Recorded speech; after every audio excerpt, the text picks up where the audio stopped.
Skip it up and that up. What's going on, ladies and gentlemen? This is Rich and Liana, and this is episode 9. 9, I believe, right? 10? I'm running out of fingers. Yeah. I think it is 9, yeah. 9 of the Rich Ed Red podcast. And today, this week, we're going to be tackling more fun with YouTube, because now it's official. Some things that YouTube is never going to monetize, and there are some channels out there, I hate saying this, thankfully not mine, that are royally screwed.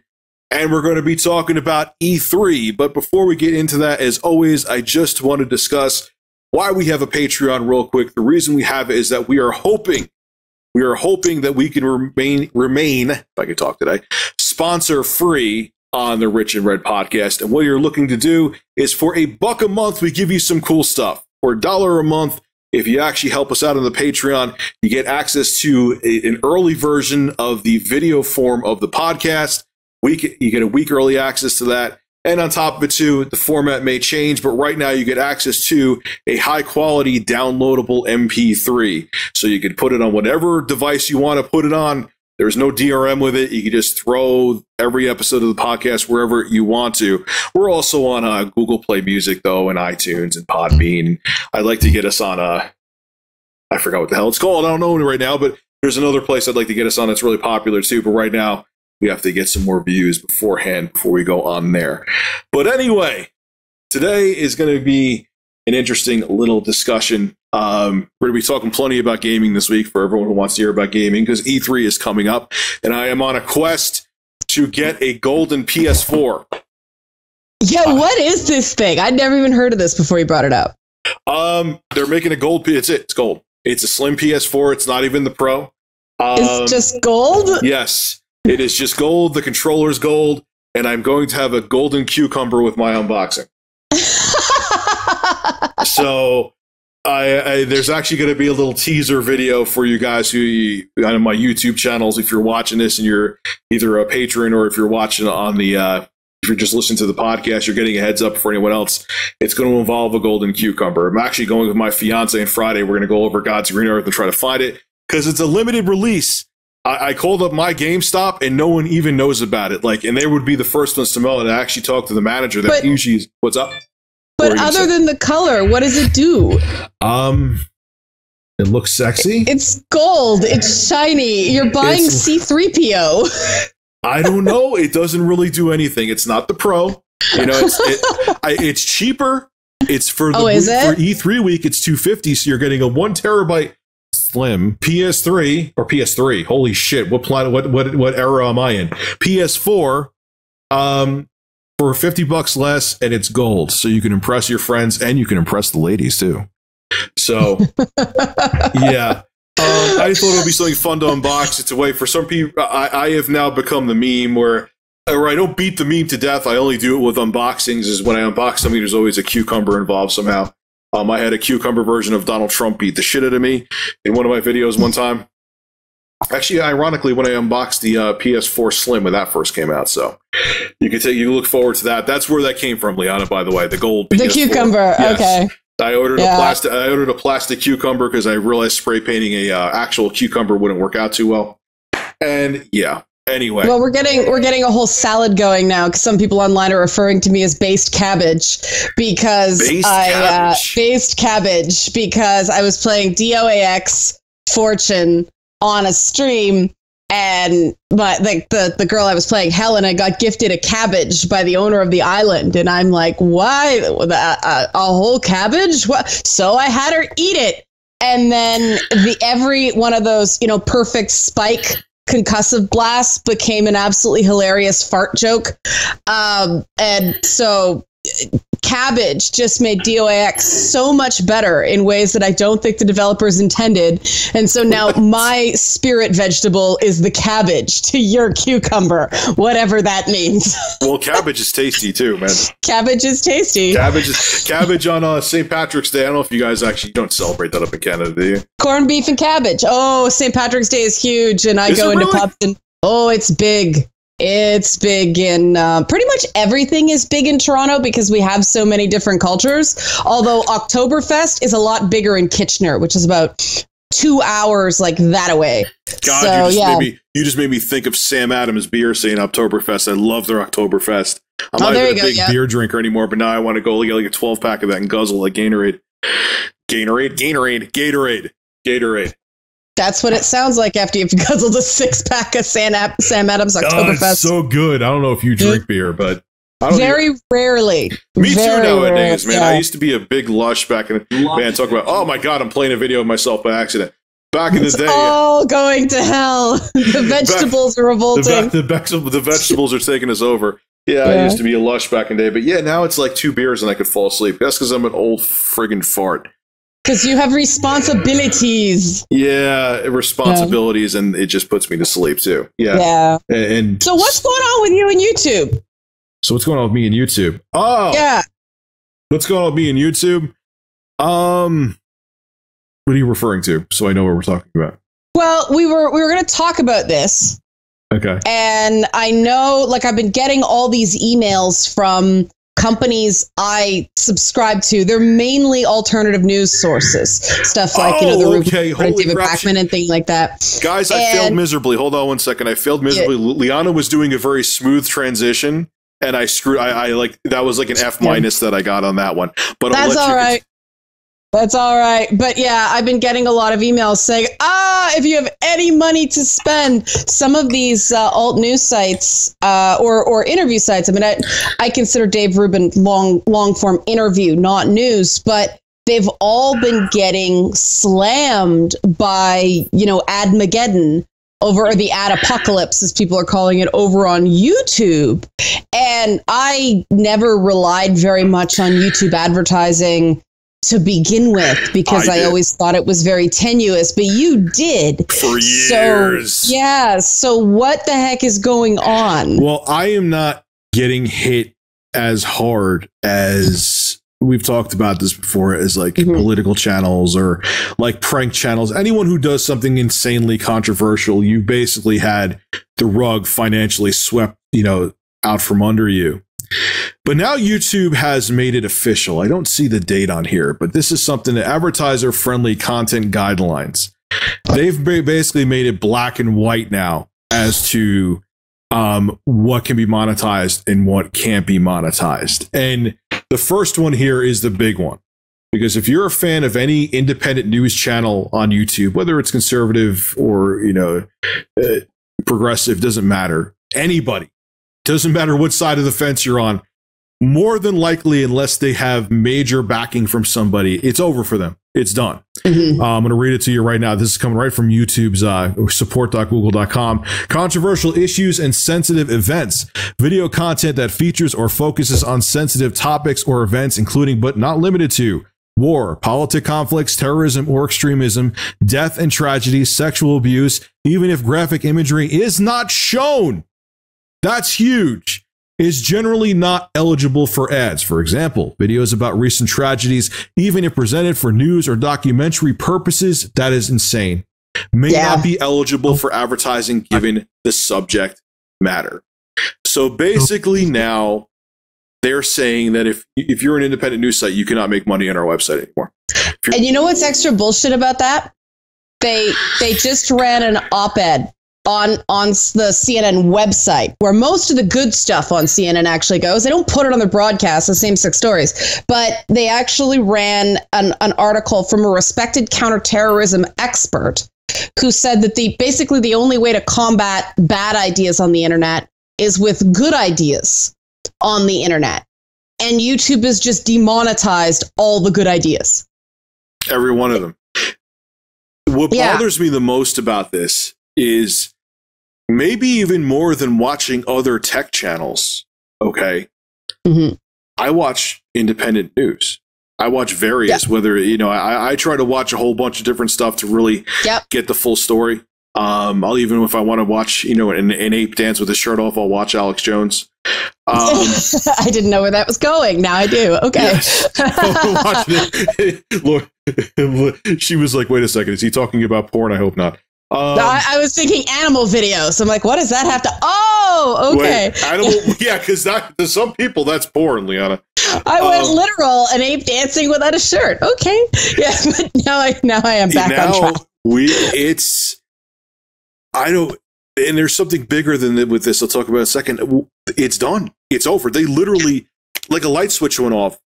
And this is telling you right now, it's not coming back. If you talk about controversial topics, which all news is controversial there's never, what are they going to have, happy news channels? Everything was just perfect today. The sun was shining in the sky. Like, that's news. News is horrible. There's terrorism. Look what's happening right now in the UK.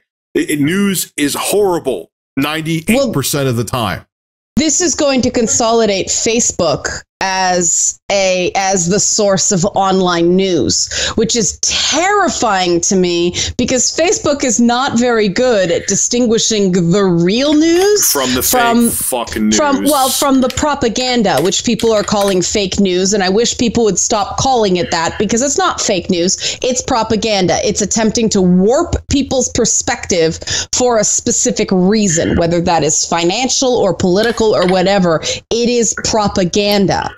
And I don't know what YouTube's doing. I mean, I know what they're trying to do. I just think that long term, this strategy isn't the smartest one because there's really no system set up. I mean, this is a golden opportunity for an ad agency to go and start contacting, these alternative news channels and saying, we will go out and solicit ads for you for a percentage. Somebody could actually make a fair bit of money on this. Because here's the thing that just boggles my mind, though, about this. Controversy has always been a seller. The reason Howard Stern is making $90 million a year and is worth $500 million is because he brought his way up from controversy. People, that's why reality TV shows are so popular. There's controversy. Yeah. Now all of a sudden drama. Yeah. Drama would be the better term. You're right, but that's where the biggest moneymaker is. So what is YouTube going to do? You just basically killed off arguably the biggest moneymaker on your website. Well, and here's what I don't understand: terrorism. Okay, terrorism makes sense because this whole thing started with an exaggerated piece in the Wall Street Journal about how jihadis are using YouTube to their political views. I don't know how this stops this, for one. Because they're still going to put the videos anyway. Well, all they have to do is demonetize their stuff, right?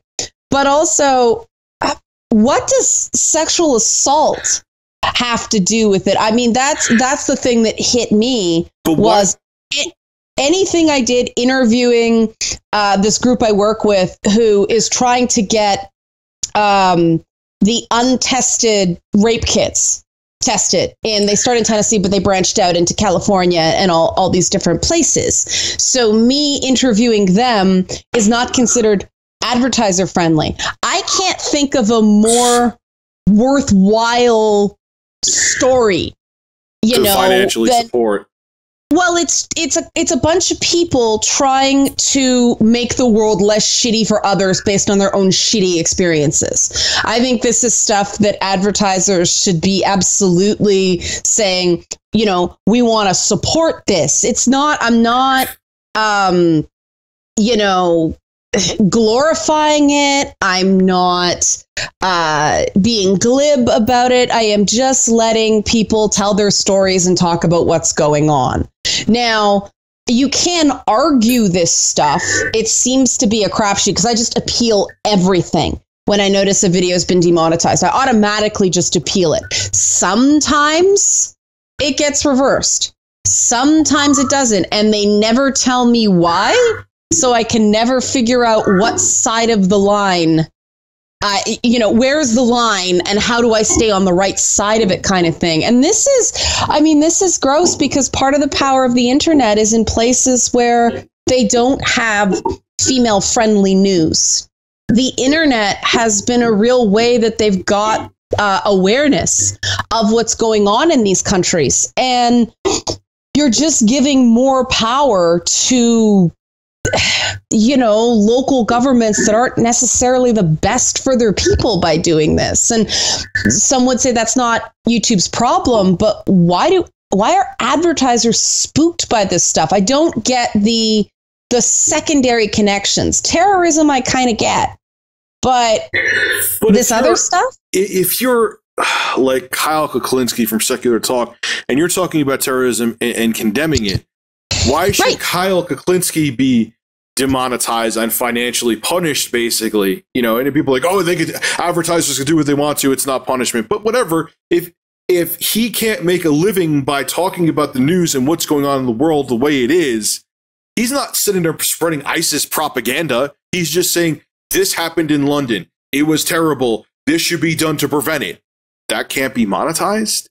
And it should be monetized, because we should be rewarding people based on what experts say works. We need the positive stuff online, because the problem that's going on, I mean, the reason terrorism is especially bad in places like the UK and places like France is they took in a large number of immigrants and didn't take steps to properly assimilate those immigrants. And people can argue it left, right, and center based on articles they read, but that is best we know the problem. And this comes from sources I've spoken to about the problem. The reason we have less of it in somewhere like Canada, we have a lot of immigrants here too. We need immigration to keep our population stable.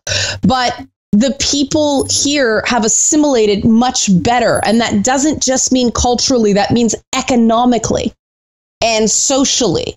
They have their own businesses. They have their own parts of the city where you see Arabic as well as English on signs. They feel Canadian. And part of that is the ability to participate in public discourse, to see people like them in the media and in, Parliament and local governments and things like that. I mean, the mayor of Calgary is a brown guy. Things like that. Our defense minister wears a turban. Things like this, even though it's not directly apples to apples culturally, they see people who are more like them. And for years and years and years in notably France, but also the UK to a lesser degree, they did not get that. And so this suppression of precisely the outlets where they could see people like them not talking like a terrorist, it doesn't make sense to me. I mean, it's almost like governments are actually going to have to start sponsoring people to do online content to prevent this stuff. And then the minute you do that, people tune out because it seems like government propaganda. Yeah, I was just about to say it would seem like government propaganda. Yeah.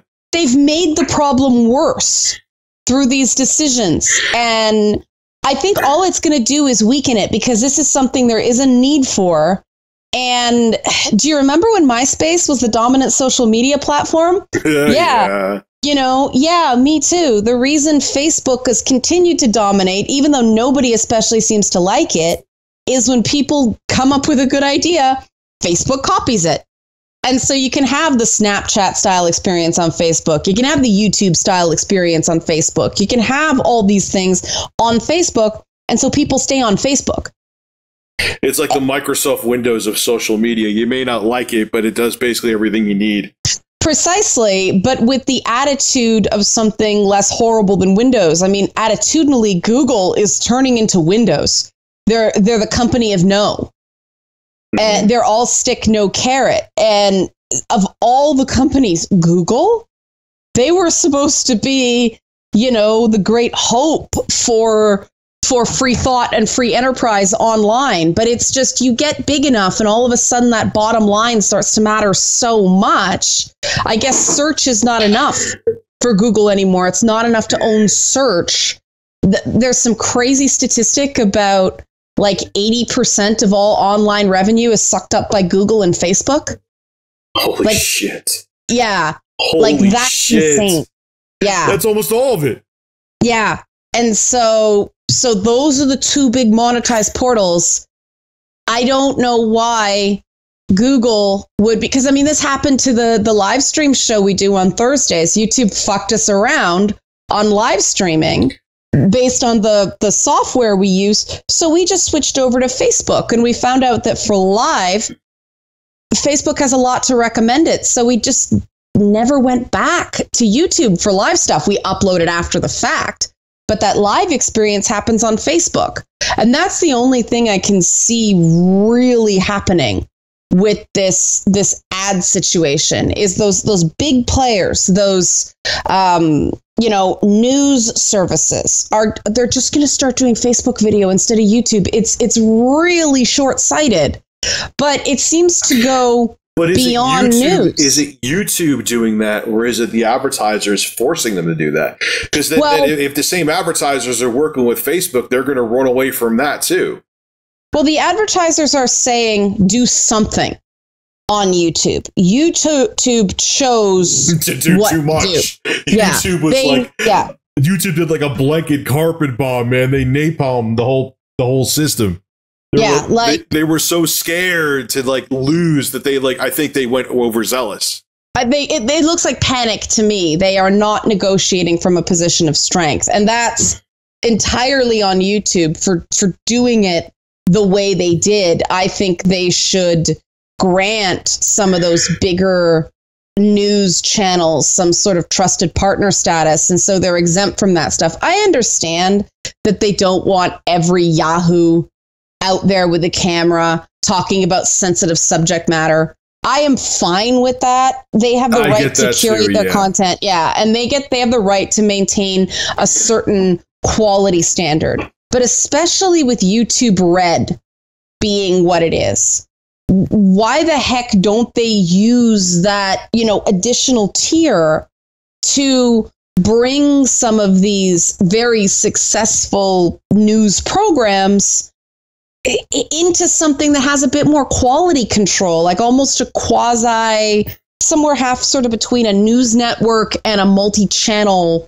situation. It could be done if they wanted to put in the time. It doesn't seem like they're especially interested in that sort of thing. They just want to make the problem go away instantly. And like so many approaches in that regard, they just ended up making the problem worse.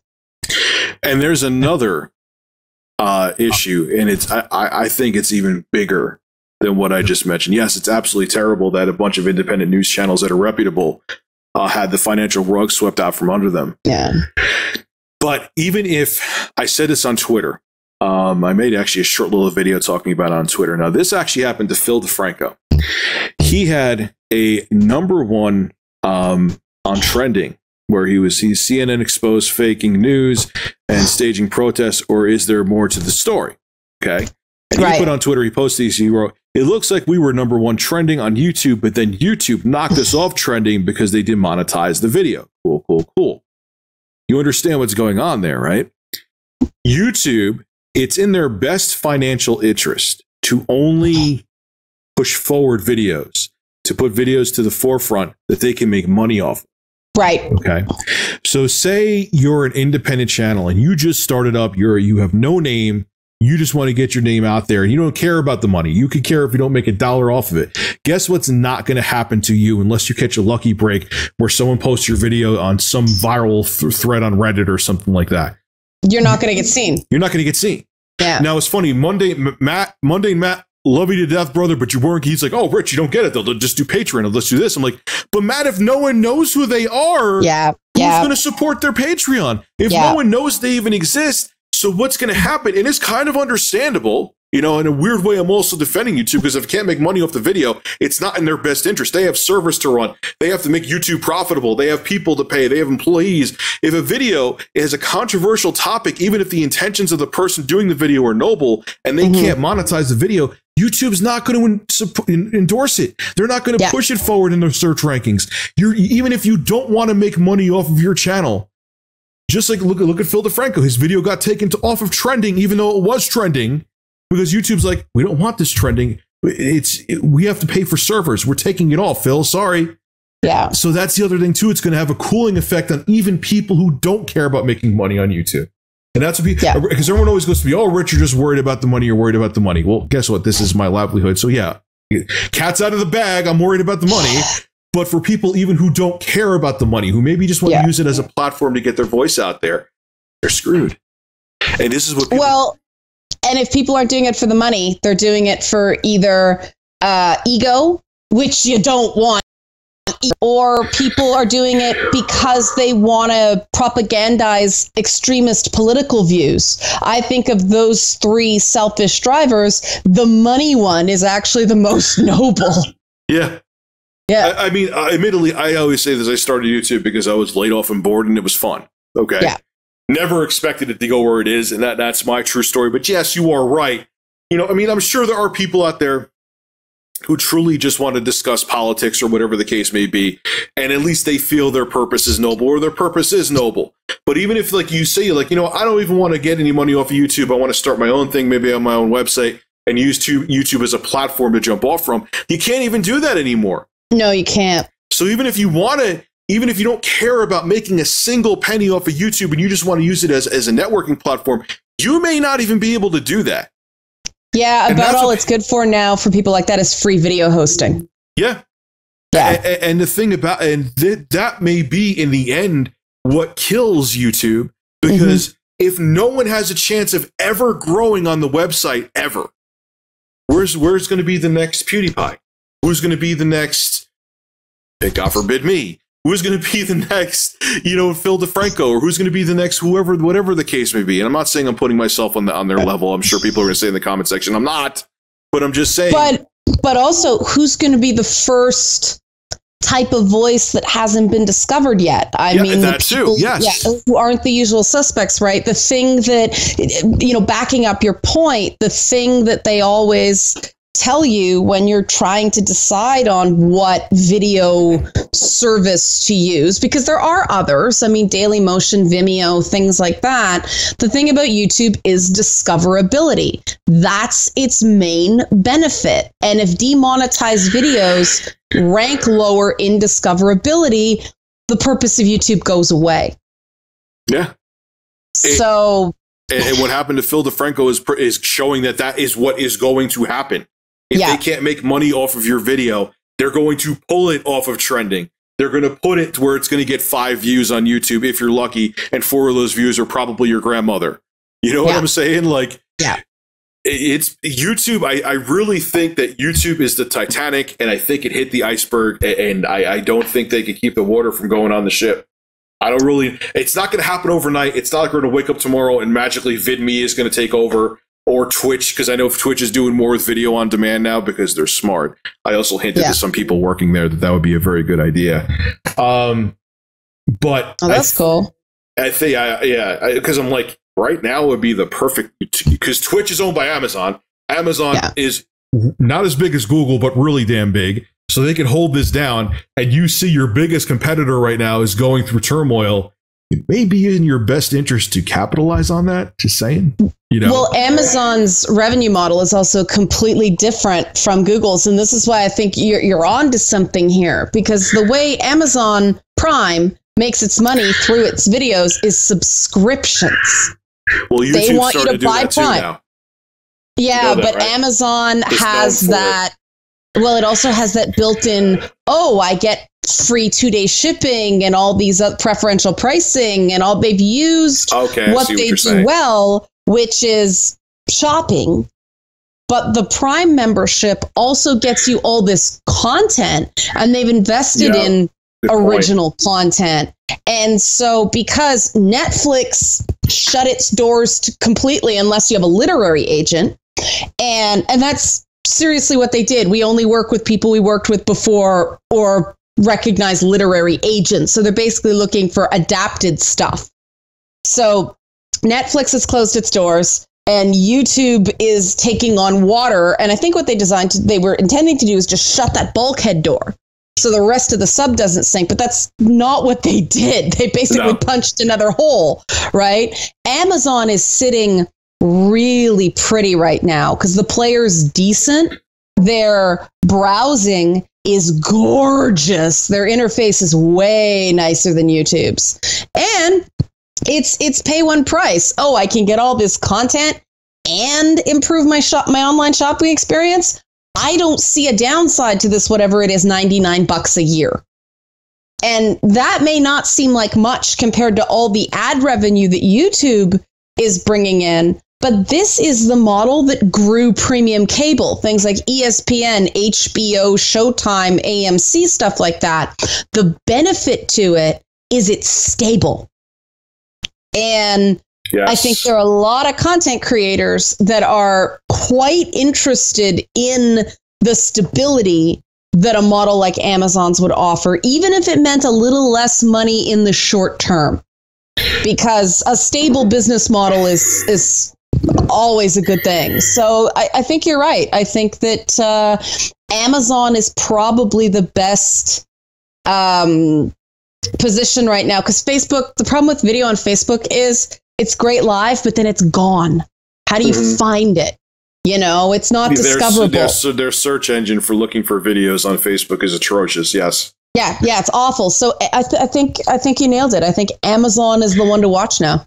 And think about it too. If you have a live streamer and they want to talk about a product that's sold on Amazon, it's like a win-win-win-win. And then the person subscribed to that Amazon or that Twitch channel, you know, they have, I think it's Twitch Prime, where they could subscribe to channels, and they could also, now if they have Prime, if the streamer is talking about a Prime product, that Prime product could be delivered to their home in 2 days. So you have this whole retail and content creation ecosystem that could an just advertiser's dream. It's just like they have like a giant sledgehammer, man, that they can come down on YouTube and just, you know, YouTube. I don't want to see YouTube fail. I don't want to see YouTube fail. Okay. I mean, I'm not worried about it from an employment perspective, because if YouTube goes, there's always going to be user generated content and someone will pick up the pieces. Sorry, I'm sure YouTube, you realize that, but it's not that I want to. I would love to see a viable competitor to YouTube, where they would keep them, almost like what's happening with AMD and Intel right now. You know what I'm saying? AMD has made a comeback and now Intel's sweating. I would love to see one of these companies make Google and YouTube sweat. But, you know, I don't want to see YouTube go under, even though I am concerned that there is a chance that may happen now, because they're killing the platform, and any kind of aspiring creator out there, they're taking the wind out of their sails. And if there isn't new up and coming creators, I'm not going to be on YouTube forever. I'm sure Phil DeFranco is not going to be on YouTube forever. I'm sure people much bigger than me, which Phil DeFranco is, on YouTube, but we're not going to be there forever. They're going to move on to other things or whatever. They're going to get sick of it or whatever the case may be. If there's no one to take their place or make some kind of new kind of content on YouTube, who's going to come? If there's not content to watch YouTube, who's going to come watch it? Yeah, because it certainly ain't these digital video companies. They're all contracting right now because, as they found, courting the advertisers is a challenge. I mean, I went through that rigmarole. They want your soul when you do directly branded content. I mean, the money's awesome. There are trade-offs, but you know, having gone through that dance, it is 10 times the work to make 4 times the money. Yes. You know, and you lose creative control. And so I really think Amazon is because it's going to be the person the company that's going to win the content war is the company that respects their content. And YouTube right now is not respecting their content. They're putting their advertisers before their content creators. That is never a good plan. Never. It's a bad idea. Because here's the thing that they don't realize right now, because they're in a panic. Yeah. You need the content to put the ads in front of. If you're not getting the content to put the ads in front of because people are making it because they're sick of it or they're pissed off at you or you're not letting them. Yeah. Congratulations, you got your advertisers back. Where the fuck are the ads going to go? Yeah. If the content isn't there, dumbasses. Well, see, the advertisers don't care because they buy a certain number of views. They buy a certain number of views. They don't care if it takes YouTube longer to burn through those ads. They don't care. They don't get more money until they've run those ads. YouTube's the one that loses there because they can't go back for another cookie from the cookie jar because it takes them longer to eat that first cookie. Nobody loses here but YouTube because, like you said, content creators will find somewhere else. And advertisers, well, they'll go back to TV. The only reason they drifted away from television is they want those, excuse me, anybody who's offended by the gender politics of this, but they want those young, impressionable 18 to 24-year-old white, black, and Latino men. That's who they want. And that's who's watching content on the internet. Women's advertising is still on television. It's a great time to be a woman on TV right now, watching TV right now. That the advertisers all there are 35 plus. They're moms, because moms are influencers, right? Why do you think mommy blogging exploded? But the thing about brands like beer companies, soft drink companies, anything that sells more of an attitude, even car brands, they want those 18 to 24-year-old males because they're impressionable. Because it's easier to sway that demographic over to a brand, not because they have money now, but because they'll have money in 10, 20 years and they're still drinking Pepsi over Coke because you got them there. That's the power of internet marketing. But I also think that, I'm sorry to interrupt you. No, go ahead. I mean, I was just going to say that's the demographic. These advertising companies, they know that legacy media is contracting big time, and it's the internet is where the money is going to be. I mean, I just did a story on it where the advertising dollars were more beneficial to them for the first time ever on the internet than it was on television. So they know that too. That's a big part of it too. And that's why these VOD services, these streaming services like Netflix, Hulu, Amazon, but also, CBS Interactive, the way they're putting their content online for a subscription service. If I were CBS, I'd be expecting to take a bath on that for like 5 years. You gotta be there because it gives advertisers this, all right, we understand professionally produced scripted television. We understand that it's relatively safe. Okay, now it's on the internet. What they don't understand about internet content is it's not the same kind of content you see on TV. There's a grassroots authenticity. It's a lot more like cable access than what cable access used to be, than what straight up network television is. And that controversy, that feeling like anything is what attracts those primary demographics that advertisers are interested in. And that's what they're not getting. People aren't judging your ad based on the stuff that follows. They know how it works. You get cred for being there in the minds of the people you're trying to convince. But these advertisers, the biggest problem is we know that, and I think the younger suits that work at these corporations who get these ads sold know that too. It's the old ass staunchy men that work at these companies that still think it's like 1960s where there's I Love Lucy and she's sitting there with the ad built into the show, smoking her cigarette, talking about it. No, those days are done, okay? Yeah. People understand how the ads work. It's auto-generated on the video. They know that the advertiser, there may be content in the video that is not representative of the advertiser. They get all that. No one, because someone says something nasty in a video, they don't think that Coke is behind that. People know, 99.9% of people know that. And the ones that don't are dumbasses anyway, who are probably too stupid to go buy a 6-pack of Coke at the store anyway. Yeah, the most effective web advertising is the kind, that Pennington's ad I talked about last week, that is a show in and of itself. You're matching interest to the people who watch a particular video. The ad has nothing to do with what you're about to watch, because by the time you finish watching the video, you've forgotten the ad most of the time. That ad needs to be good on its own in the first 8 seconds to make you stop and watch it, to stop what you were gonna do to watch that ad. And that's almost a branded content campaign more than it is a commercial. I mean, the other successful thing I can think of is that you remember those poopery ads, which are brilliant. That's a brilliant British product, by the way. Anyway, continue. Well, yeah, but TMI, but continue. Yeah, but the ads catch you because it's a British lady in a toilet stall. It's not what you're expecting to see. Talking about someone taking a stinky shit.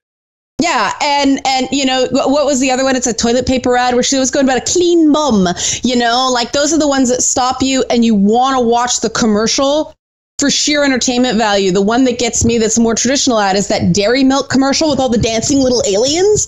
I stop and watch that thing every single damn time, but that's because they're entertaining in and of themselves. That's the internet. You create a product people will want to watch and then just splatter it where the sensibilities are. You don't have to worry about the content of the video that comes next. It doesn't matter. People don't connect it the same way. Even I'd say a banner ad, I have had things. I remember when one of the Olsen twins, was it Mary Kate Olsen?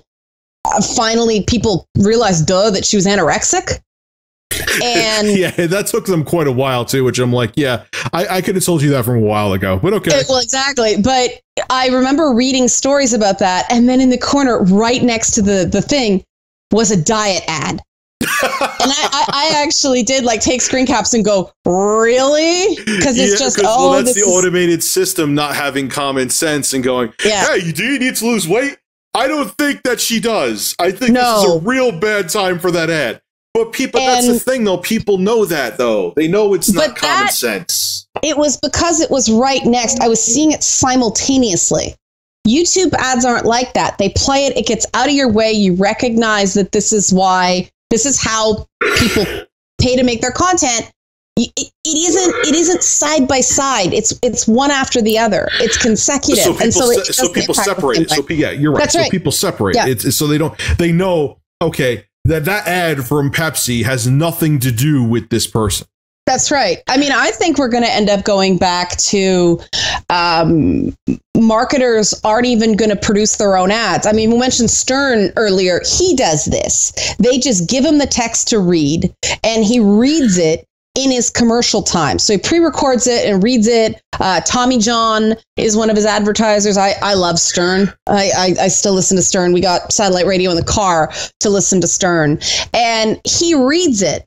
And so the beautiful thing about that is the ad agency doesn't have to do production, which saves them a ton of money. But also the interested viewer, okay, it's Stern's voice. You're gonna perk up and go, it's Stern again. I'm going to tune in, as opposed to that natural thing we do with commercials. Commercial, time to go get a snack. Even if we're not getting a snack, we're snacking in our brain. And so it would be smarter for somebody to just contact you directly. And it's like, hey, here's $1,000. Read this, boom, everybody wins. Because then they save the money on production. They don't have to make the ad. You don't have to worry about YouTube's ever-changing community guidelines, and you make money. And you probably make more money at the end of the day on that video than you would from straight-up YouTube ads. That's the way it's going to go, but we need brokers to talk to the brokers to talk to the brokers to make that happen. And that's the messed up thing about advertising right now. The broker the rep on the YouTube side has to talk to the marketing company, who has to talk to the client. And there's this huge, everybody's trying to predict what the other people are going to say. And that's why everything is so cautious and cowardly right now. So annoying. It is. It's foolish. You really need to go look. Because literally a handful of videos had ads in front of hateful content, which again, like I said, most people know that ad has nothing to do with the content that is in front of. And I think that advertisers have to start thinking differently about what a view means as well. People with higher engagements, which YouTube can also measure, each view is worth more. Somebody like PewDiePie that, millions and millions of views, but I wouldn't be surprised if a large portion of them were either hate watchers or people who are just like, what's this guy doing now? Like, who's PewDiePie? I don't think his engagements are super high. I would be very surprised if they were. There are other people who are very successful YouTubers. I see your comments. You take a lot of shit. But the reason I knew about you is that your fans reached out to me. That indicates to me that you have a much higher level of engagement. than some of these, all-star YouTubers, which to an advertiser should mean a lot more. Now, that's going to mean a lot more chatter, and some of them get kind of freaky about that, but that comes with the territory, and I wish they'd stop being so spooked by that. Oh, yeah, they're so spooked by it. I can tell you that without going into detail firsthand. Yeah. If they think a fart smells funny, they'll drop you, because that's the well, here's the problem, is that they're trying to have the advertising mindset of television on a format that's totally different than television. Television is safe. It is controlled. Okay, you know exactly what content it's going in front of. Generally, live TV could give you some surprises, not pleasant ones. But generally, okay, I'm buying this. I know exactly what kind of content it is. I know everyone's controlled. Whereas on YouTube, you don't know what's the next thing going to be out of a person's mouth. Except if conventional television worked like YouTube, 24 and Law & Order Special Victims Unit would never get a single sponsor, because those shows are all about terrorism and sexual assault. Okay, it's fictionalized, but it's based on real world stuff. But it's all still about controlled, though. It's still controlled. Because it's scripted. It's seen scripted, as fiction. And the advertisers know exactly what the outcome is going to be. Whereas if I talk about something in a news story that's sexual assault, and they're like, oh my God, what's going to come out of this belt next? Is it going to hurt my brand? And it's not going to hurt your brand. No one looks at what I'm saying with the fucking brand. Meanwhile, are you watching Twin Peaks right now? No, I'm not watching Twin Peaks. Oh my God, there's a scene on Twin Peaks where the big star, what's his name? Agent Cooper, the guy, I know his face, but I never know his name. Kyle MacLachlan, is that his name? But he puts a pillow over a woman's face, shoots her in the head, and he lifts it up, and there is brain matter coming out of the side of her head, and they will put ads on that. But it's scripted. They know there's going to be it's scripted. They know exactly what the outcome is, even if it's a gruesome outcome. They know, okay, it's not going to step beyond this. It's not.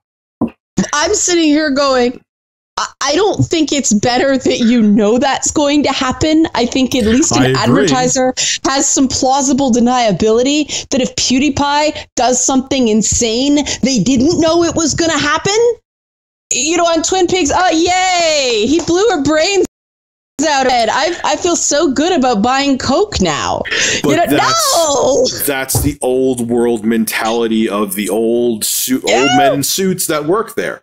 It's control, whereas PewDiePie, we know, oh my God, his joke was taken out of context, and everyone thinks now he's pro anti-Semitism. We need to run. Yeah. Whereas it's a script. You blew someone's brains out, or this woman got raped on a Law & Order's SVU. Oh, that's fine. We knew that was going to happen. And plus, they're comfortable with it. That's how that format's always worked. And this is new dangerous territory. I mean, if you're a 70-year-old multi-billionaire working at Coke or whatever the case may be, you don't want to change. You're old as fuck, and you want to just do it how it's always been. Well, we always used to joke that TV, back in the day when I worked in it, was 50-year-olds telling 40-year-olds what 30-year-olds think 20-year-olds want to watch. Now, the internet is 30-year-olds convincing 40-year-olds to tell their 50-year-old bosses what 20-year-olds want to watch. It's the same problem, just organized a little bit differently. Mm-hmm. And the thing that's really interesting is that these guys, the Bob Igers and the, those kind of guys of the world, they're pretty savvy. They're pretty on the ball. The John Lasseters at Disney and all that stuff. They have a tolerance for risk. The problem is everyone working directly under them is so terrified of them. No one will come to them with a new idea. And that's the gatekeeping bottleneck that happens in entertainment. It's a bunch of yes men who just want to say yes in hopes of keeping their job. Yes. Because they want to keep their job more than they want to create the next hit. Yep. And creating the next hit doesn't allow them to keep their job. Creating a reasonably successful copy of the last hit helps them keep their job. And that's also part of the American employment, how things work here too, is that you could scratch your ass funny and lose your job.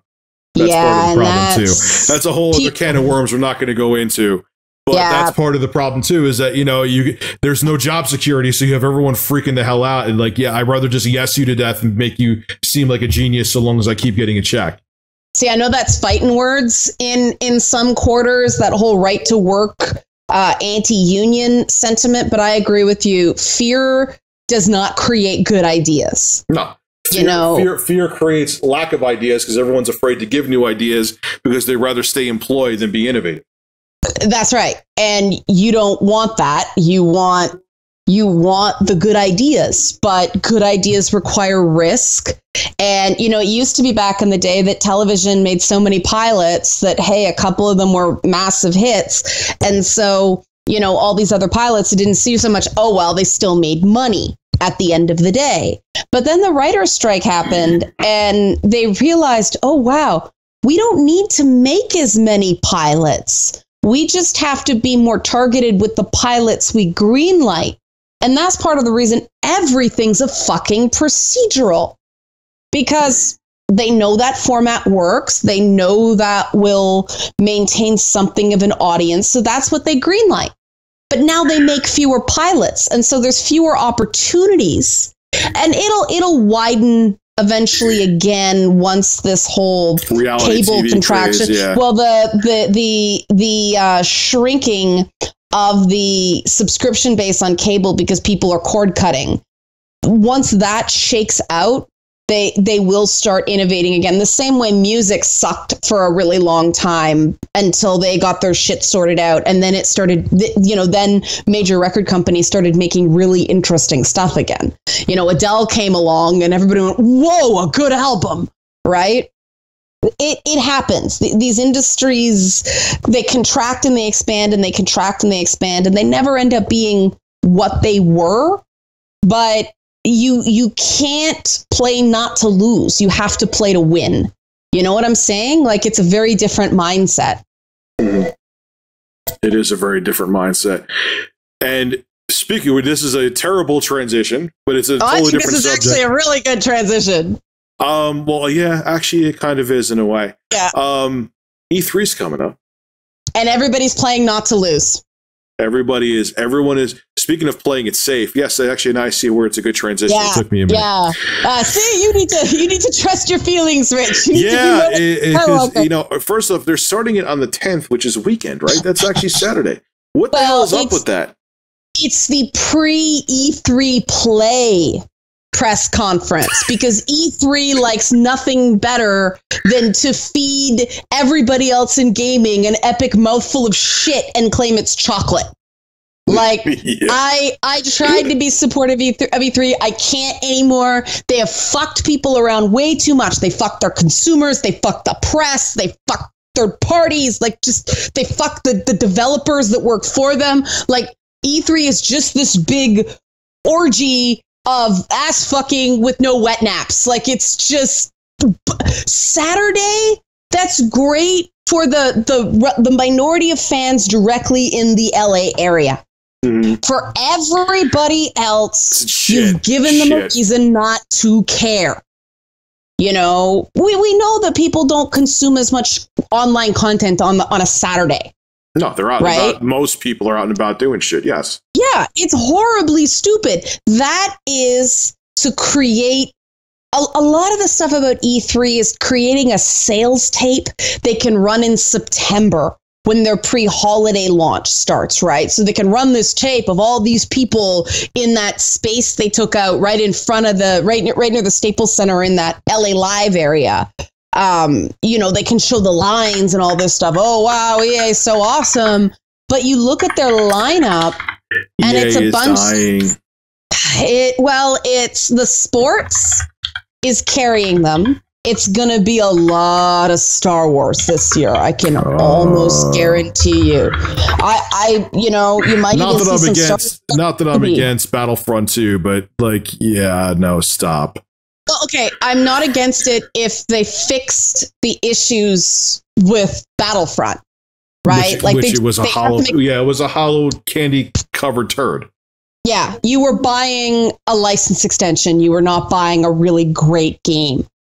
And, yeah, they need to improve it. There's no real motivation to improve it, however, because EA has cultivated an exceptionally uncritical fan base. No, they got pretty critical. That's why they're adding the single player camp. I have a little more faith in Battlefront 2. Well, I don't have faith. I have hope, if that makes sense. I'm not willing to give them the benefit of the doubt, especially after they fucked up Andromeda. Like, there is no excuse to fuck up the Mass Effect franchise that badly. That was a big extended license for them. You know, that's true. It's a question of who's doing Battlefront now? What studio is it? I thought it was DICE. DICE, yeah. See, DICE has a better track record than BioWare of late. So I'm willing to give them more, willing to have more faith in them, but there's still that downward pressure from EA that manages to turn great studios mediocre with alarming regularity because they're more interested in in-app purchases and DLC and all that stuff instead of a great core experience. It's bean counters telling content creators what to do instead of coming up with interesting ways, like sell licenses, make your extra money on working with merchandise creators who you make money for doing nothing. They're the one that has to take all the financial risk. That's what I do with these great single player experiences like Mass Effect, like Dragon Age, like, Battlefront really needed a single player because that's how I used to play the old games, version. Yeah. I want to run around as Yoda. There was no depth to Battlefront. It was a technically sound game. It had its moments of fun, but then it was like a diet piece of gum. Like once the flavor was gone in like 10 minutes. That's a great way to describe it. You know, it's like, oh, wow, cool. Yeah. You know, you got like your horde mode and it's like, oh, this is boring now. Oh, you got online deathmatch. Oh, this is kind of boring now. There's other games that do it better. Oh, looks good. Oh, cares. You know, it's like, and then it's just like, yeah, it could sit on my computer. What is actually Star Wars about that? Where are the themes of Star Wars in that kind of gameplay? That's just a skin. You know, if it could be a lot cheaper to go, we want to give Gears of War a Star Wars skin pack, right? Let people run around with custom character outfits. Boom, way cheaper, more profit for EA, right? Like that would have made a lot more sense to do those partnerships. But look at like Titanfall. I mean, man, there's always room for a good single player. Titanfall 2, man, that single player campaign is delicious. Oh, is it? Oh, it's so good. So good. Because that's why I didn't jump on Titanfall. And it wasn't their fault. I don't blame the developer, but that first game did not have single player. And I'm one of those people, it's very hard to get me to jump on a 2 or a 3. I like those new IPs. You have to grab me out of the gate. Yeah, that's true.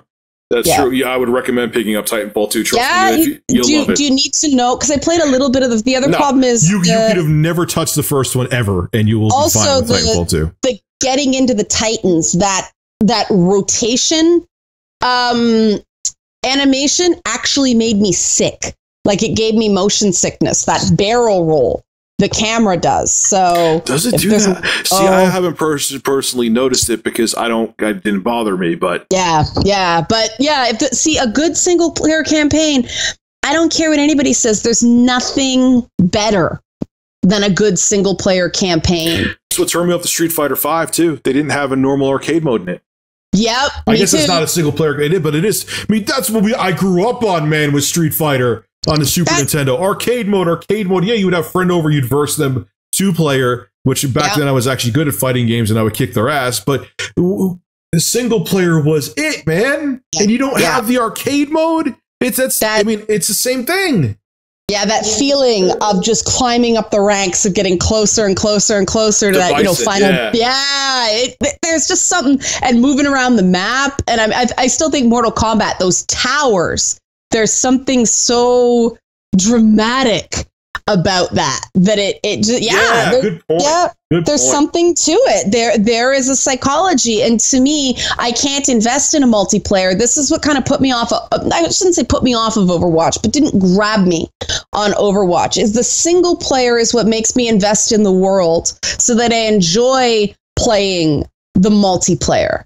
You know, Overwatch is one of those games where I can intellectually say the characters are great, the design is great, the voice work is great, the mechanics are great. It just doesn't grab me. And I think that's what it is. I need a second and third date with a game, but, you know, before I'm willing to have that multiplayer intercourse going on. It just that's a nice way to bring sex into video games, but okay. Yeah, no, it's a good point though. You're right. Like, you know, it's same. I just got Tekken 7, which is fucking awesome, by the way. Oh yeah? Oh yeah, man. Oh sweet. Yeah, but it's a fully robust. You got the arcade mode. They got Akuma in there, which Akuma is very similar to Ryu. Move wise with Street Fighter, I've been very familiar with Ryu from the get go, so I kind of actually don't look like a complete noob playing it. You know, and it's just a lot of fun. I haven't tried the online yet. One thing that pisses me off about fighting games online, I know we're getting off the subject of E3, is that even when they say there's very little lag, you still feel the lag in a fighting game. It feels almost like you're moving. It almost feels like you're moving your character through molasses. It all depends on what the internet's doing that day as well. Like there's no way for them to promise a lag-free experience online. There's just too many variables, and I wish they'd stop doing it. But you just feel it more like Call of Duty, even if your ping isn't super fantastic, you'll be okay.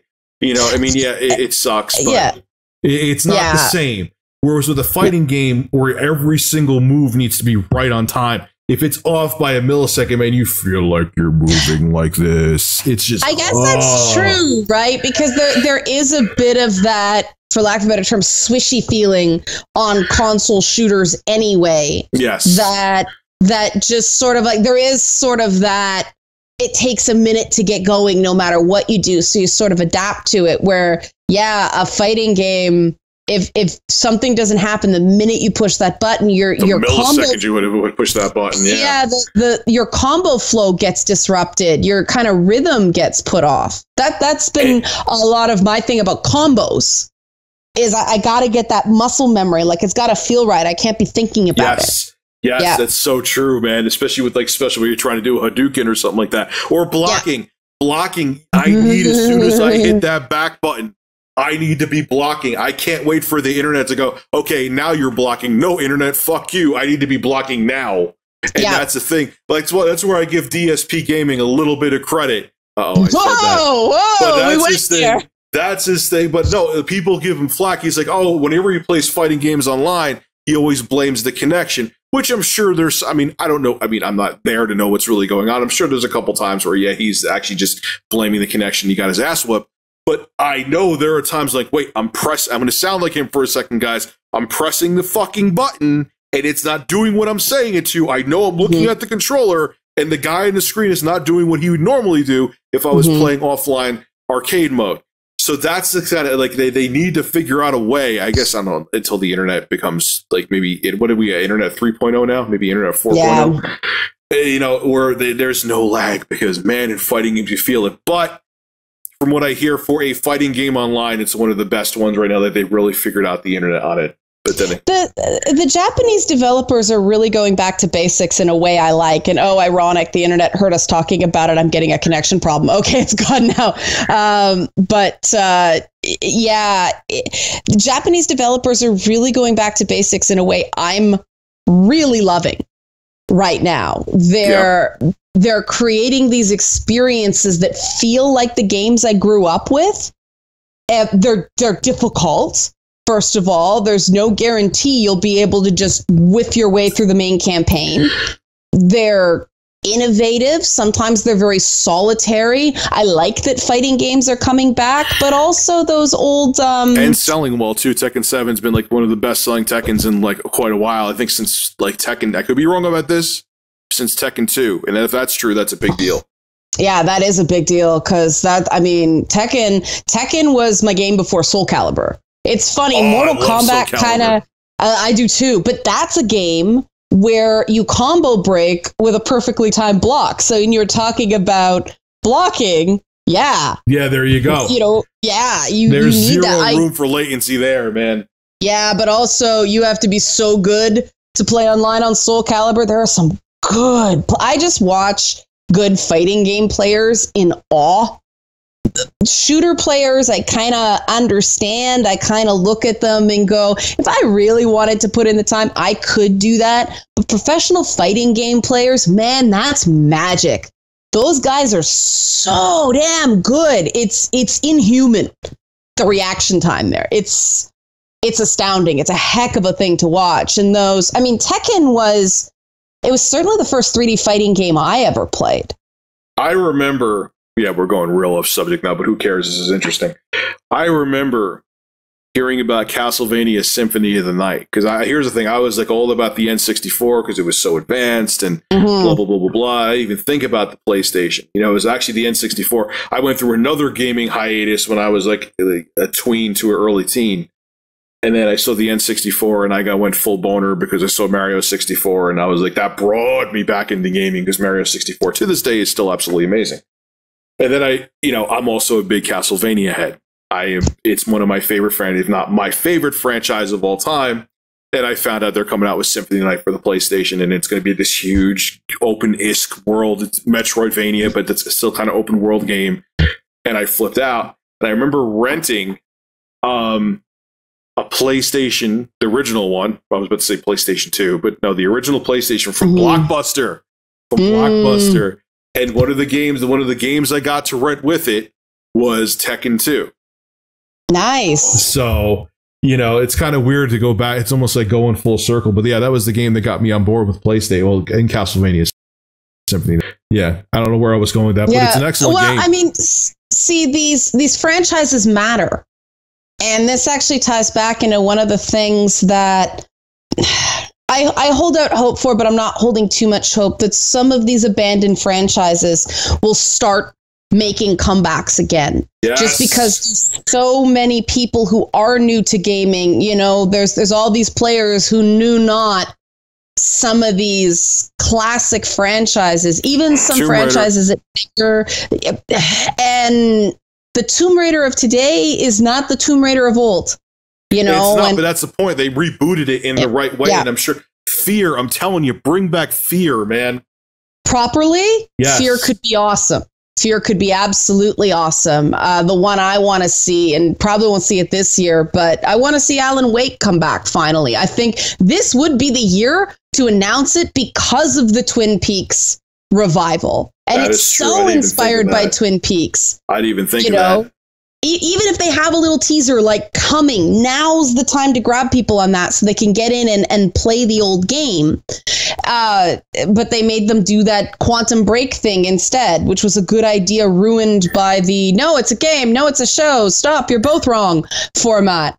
But I'd like to see some of these franchises come back because, first of all, the Wonder Woman movie showed the power of pent-up demand. You and do need. It's a badass movie too. But the movie's great. It's not, the script is not the greatest, but yeah, it's a lot of fun. And I think that the big one people I think are going to be watching in that way is Assassin's Creed, because it had that year off. And it's so funny that we're like, oh, Assassin's Creed making a comeback after a year. But I think I said for a while, the biggest problem with this franchise is it was annual. Well, look at World War II with Call of Duty. Everyone's like, oh my God, it's the breath of fresh air. It's like Call of Duty was all about World War II. And the reason we stepped away from it was because the fact that people got sick of World War II. Yeah. But it just shows how long it's been going on, that like people almost, there's a new generation that maybe was too young to play it back then, or that people just kind of forgot.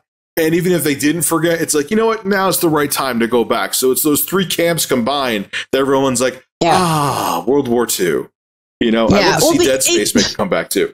I would too, if it's like the original Dead Space and not, the first couple were great. That third one, that is not a game that should have an interactive component. What makes that game awesome is it's such a solitary experience. Yes.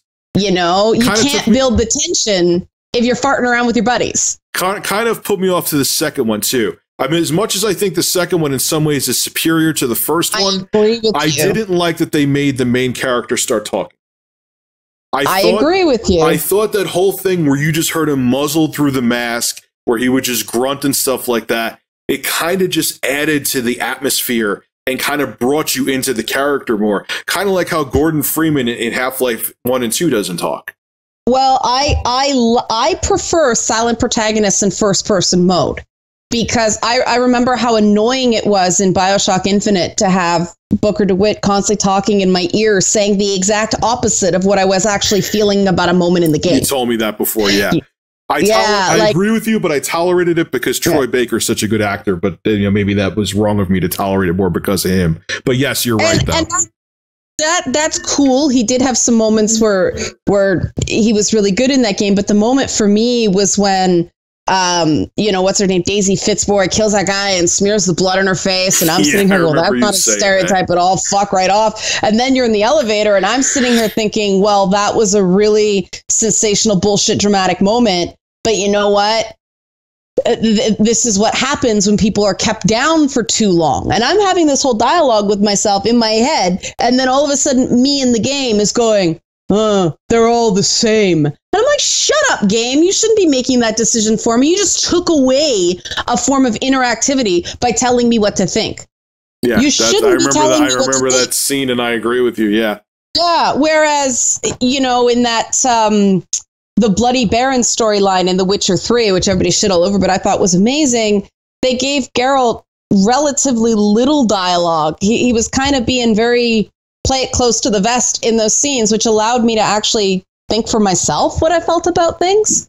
So you can have a protagonist talk for the player. You just got to be really careful to not have the protagonist think for the player, if that makes any sense. It makes total sense. And as much as, it wasn't like the dialogue of Dead Space 2 or the lack thereof, at least from your main character, Isaac, it was heavy on that. It was just nice to just have this character where you almost felt like you were in that suit and you were the one going around. Whereas in Dead Space 2, shut up, dude. Why are you talking? Isaac, I don't want you to goddamn talk. This is what made the first one. And this is where game writers have to stop wanting to be movie writers. Yes. Which, I'm gritting my teeth and expecting to see a lot of that at E3 this year. We're going to write these trailers so that we can get optioned as films because we really want to make movies, but we're writing games. That franchise money, yep. Yeah, it's so bad. It's like this dialogue, and a lot of times, and it's gotten a lot better in a lot of games because there's more bigger budgets. They end up hiring high quality like Hollywood writers, but there's still, I would say, the majority of games where it's like porn without the porn. It's like you have this setting without the actual fapping. You know what I mean? Yeah. No, it's true. I mean, that's my big complaint with the Tomb Raider franchise is that all of Lara's internal dialogue, which is a game I'm actually interested in what's going on with her in those moments, because I don't have to make moral choices for her. So fine, talk all you want, lady. But it only happens when she's sitting at that damn campfire, not when the gameplay is actually happening. And the fun part of that game is actually getting into those really big maps and doing shit that way. And so the character development is actually getting in the way of the experience I find fun. And that drove me crazy about the design of the game, because it's like all that writing that people put effort into. People really struggled with how to make this character work. I ended up resenting it because it was taking me away from actually being able to play the game as a game. I was like, shut up, Lara, let me play. And that's design sabotaging the writing. And that's a frustrating thing when you encounter that in a game. And I mean, that's what's making me lose more and more interest in Bethesda products, because I feel that Bethesda does that every time. We've talked about this before, but it bothers us so much that we're bringing it up again. Yes, that is what turns me off the Bethesda games. Sometimes I'm just like, oh my God, like they tell everything has a fucking story. Shut up. I don't want to hear you. Just give me my goddamn fetch quest. And well, yeah, but also that Bethesda press conference is probably, other than EA, the most painful of E3. Every single year. I mean, last year, that really forced banter that Adam Sessler and Morgan Webb were doing on the stage, like just, I felt last year. With Dishonored 2.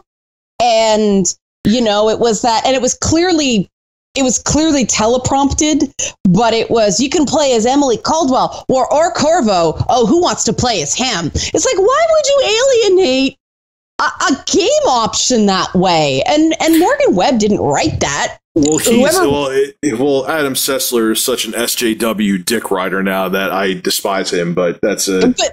But this is supposed to be marketing, which means you play the whole point of would you want to get rid of a whole market and push away a whole gender?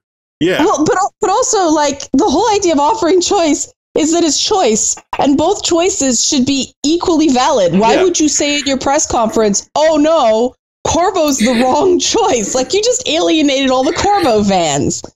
And then, you know, we'll sit there and watch, and we'll see frame rate lag, and we'll see all this stuff that implies the game is not properly polished in this stage of the development. And everybody I tried that game recently, and it ran like shit on my beast of a computer.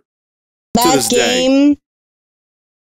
game, the first game even looks better in some ways than the second game. But of course it does. It was actually Victor Antonov. Way more fun. The second one, I lost interest in it after playing it for like an hour and a half, to be honest with you. And you didn't even get to some of the cooler mechanics that would have been awesome if I could actually go back to other areas and experience them new with new gadgets. But they didn't work that into the game. It's a very linear experience.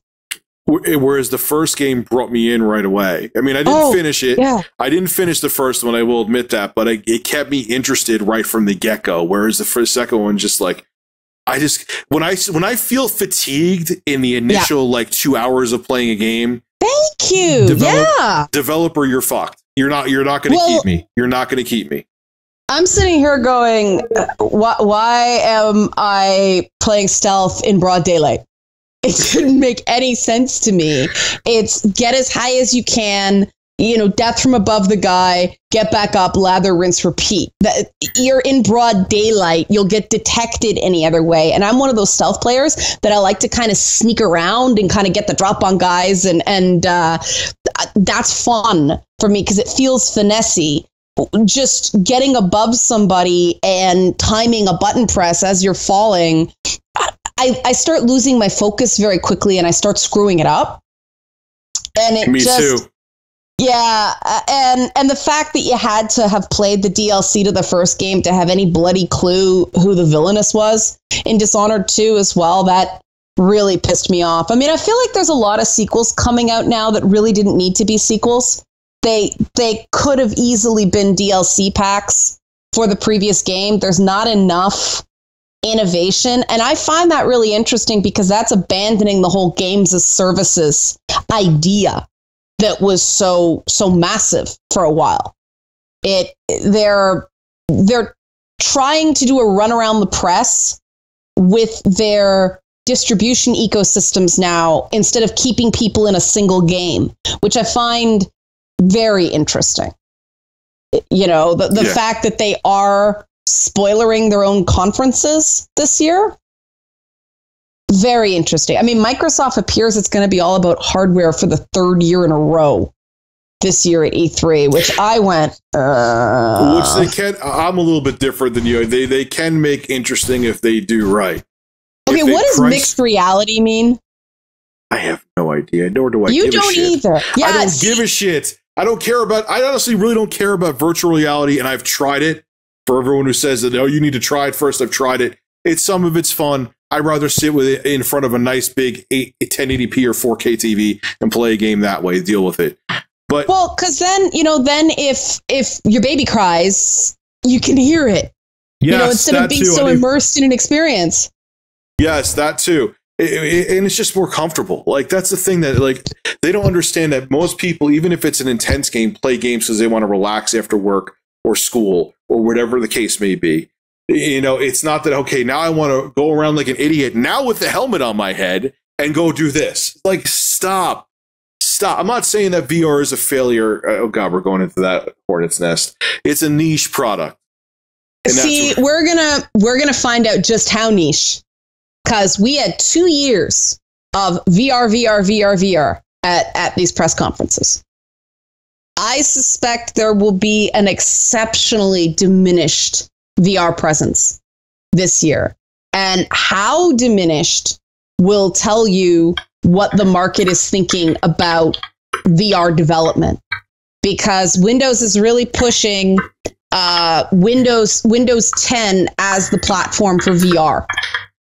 And I'm not necessarily, maybe just for lack of a better alternative, but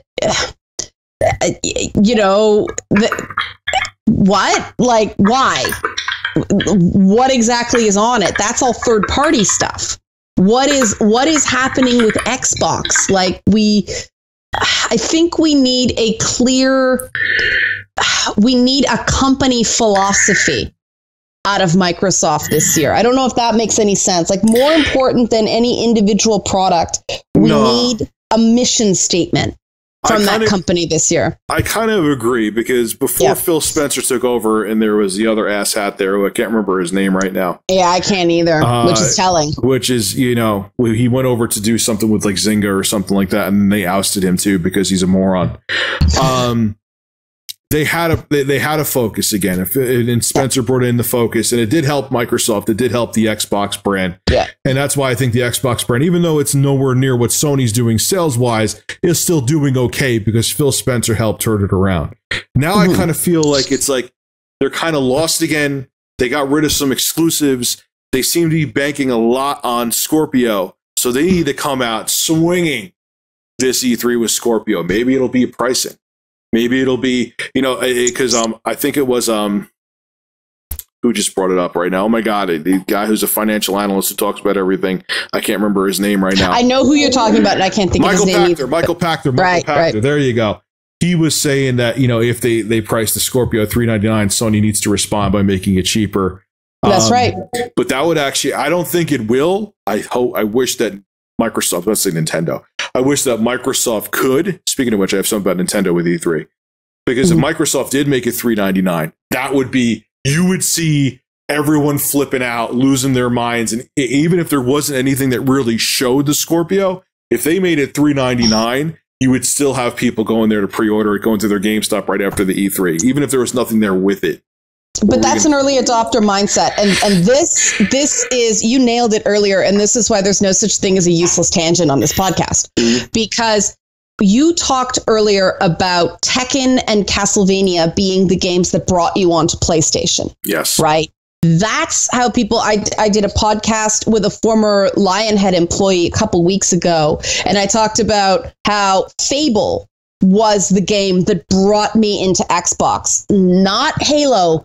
Fable, because I played shooters. I didn't need a shooter experience on console. Yeah, you can get shooters anywhere. Yeah, and they're a more pleasant experience on a PC. I believe that to this day. But it is. Fable, there was just something so cuddly and bright and comforting, and it was like eating cheesecake that didn't make you fat. It was just, there was something. You need to find that for me, but continue. I know, but that's how I felt about that game. It's like, oh man, this is just so comforting an experience. I wouldn't buy an Xbox to buy an Xbox, because for the vast majority of people, I love the idea of VR. I would buy an HTC Vive in a second if I could justify it to myself. The problem is I can't justify it based on the experiences currently on offer. And that's the thing about Scorpio, or whatever they end up calling it. They need an experience that will explain it to people. And I think that PlayStation has just got them so, even already has them so whipped in that regard. They're already running on their TVs in Best Buy. Their new crazy thin, I don't know if you've seen these things. These are gorgeous ass televisions with the speakers that come through the screen. Holy shit, it's TV porn. But they're running the new God of War trailer. They're running Days Gone on it. They're already getting at least the visuals into people's bloodstreams. And I just think that is so smart, because people go, what's that? Who's that? That, and I mean, they've got Kojima, and Kojima always brings it. So, if he brought us naked Norman Reedus, so that's a win right there.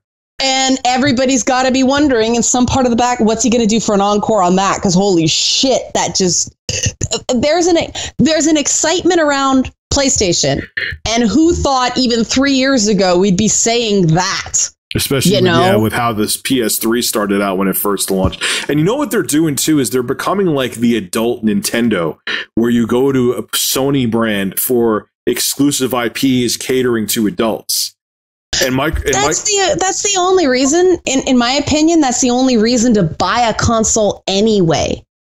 Nowadays, it's because you end up having to buy all three. And congratulations, you've just spent as much as a gaming PC, like a good gaming PC, like a beastly gaming PC. Yeah. You buy it for the experiences. That's why the Switch had The Legend of Zelda right at launch. Right, which was brilliant, and it is impressive to this day to see a game like that basically running on a tablet with two joypads attached to it. It is amazing. But that's what the Wii U didn't have. It didn't have one of those motherhood franchises at launch, and so it just didn't have the momentum out of the gate, and they could never make it catch. So the Scorpio needs a face. It needs a character the same way they had Master Chief and a few other franchises. They actually had some pretty good exclusive games on that original Xbox. I mean, even Mass Effect was a timed exclusive on the original Xbox. And it had some experiences that brought people in. I don't think... Yeah, there's going to be early adopters who are very excited about the potential for the Scorpio with cause. But for the average person who doesn't give a flop about a teraflop, they need something to, what can I do with another box in my living room? If they show even just one or two alluring exclusives, and then they say Project Scorpio only for $3.99, and Microsoft's like, look, we'll eat $100 or $200 to get into people's homes. I'm telling you, even people who weren't going to go buy a Scorpio will go and pre-order it full boner, saying, look, it's only $100 more than the or actually 150 depending on where, than the Xbox One S. It's a hell of a lot more powerful than even the Pro, and I could get these couple exclusives that seem like must-haves, and it's not that expensive. I mean, $400 is nothing to sneeze at, but it's still a hell of a lot less than people are predicting. Yeah, that would bring people in. I don't think it's going to be that cheap. I don't. I agree with you. I'm not stupid. I don't I'm just letting think it's people know be. I'm not stupid. But if Microsoft was brave and like, look, we have the cash to actually take the L to get into people's homes, and we could turn it around and make the money off of licensing and game licensing fees, that would be interesting, man. But what do you think it's going to be? $5.99? Yeah. Yeah, me too. Yeah, I think. Yeah, I don't. With the tech that's inside of that thing, I don't think they could afford to go for maybe at best $5.49. I think they might actually still lose a little bit of money at $5.99. Yeah. Oh yeah. Yeah. I don't think they can do it for cheaper, but if it came with two games, if it came with two really good first party games, they might $5.99 is still not bad. They might do that too. That may be, excuse me, I'm trying not to burp to the microphone. That may be an interesting thing to get people to buy it too. I mean, really think, I mean, it's a next gen system, man. Yeah.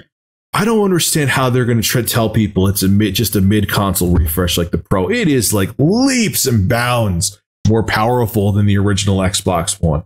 But as long as it runs on the same basic architecture as the original Xbone, the same games can run. It's just like the PC experience that it's, running on low to medium instead of running on high or ultra high. Well, but they're always, from here on out, they're always going to be, because they're always going to be running on PCR. It's always going to be x86 architecture, even when they make a next gen system. That's so it's right. kind of like, I don't know. I still think, like I think I said this last podcast, they kind of hinted that they're not going to force developers to have like a parity clause between frame rates on the original Xbox One and the Scorpio.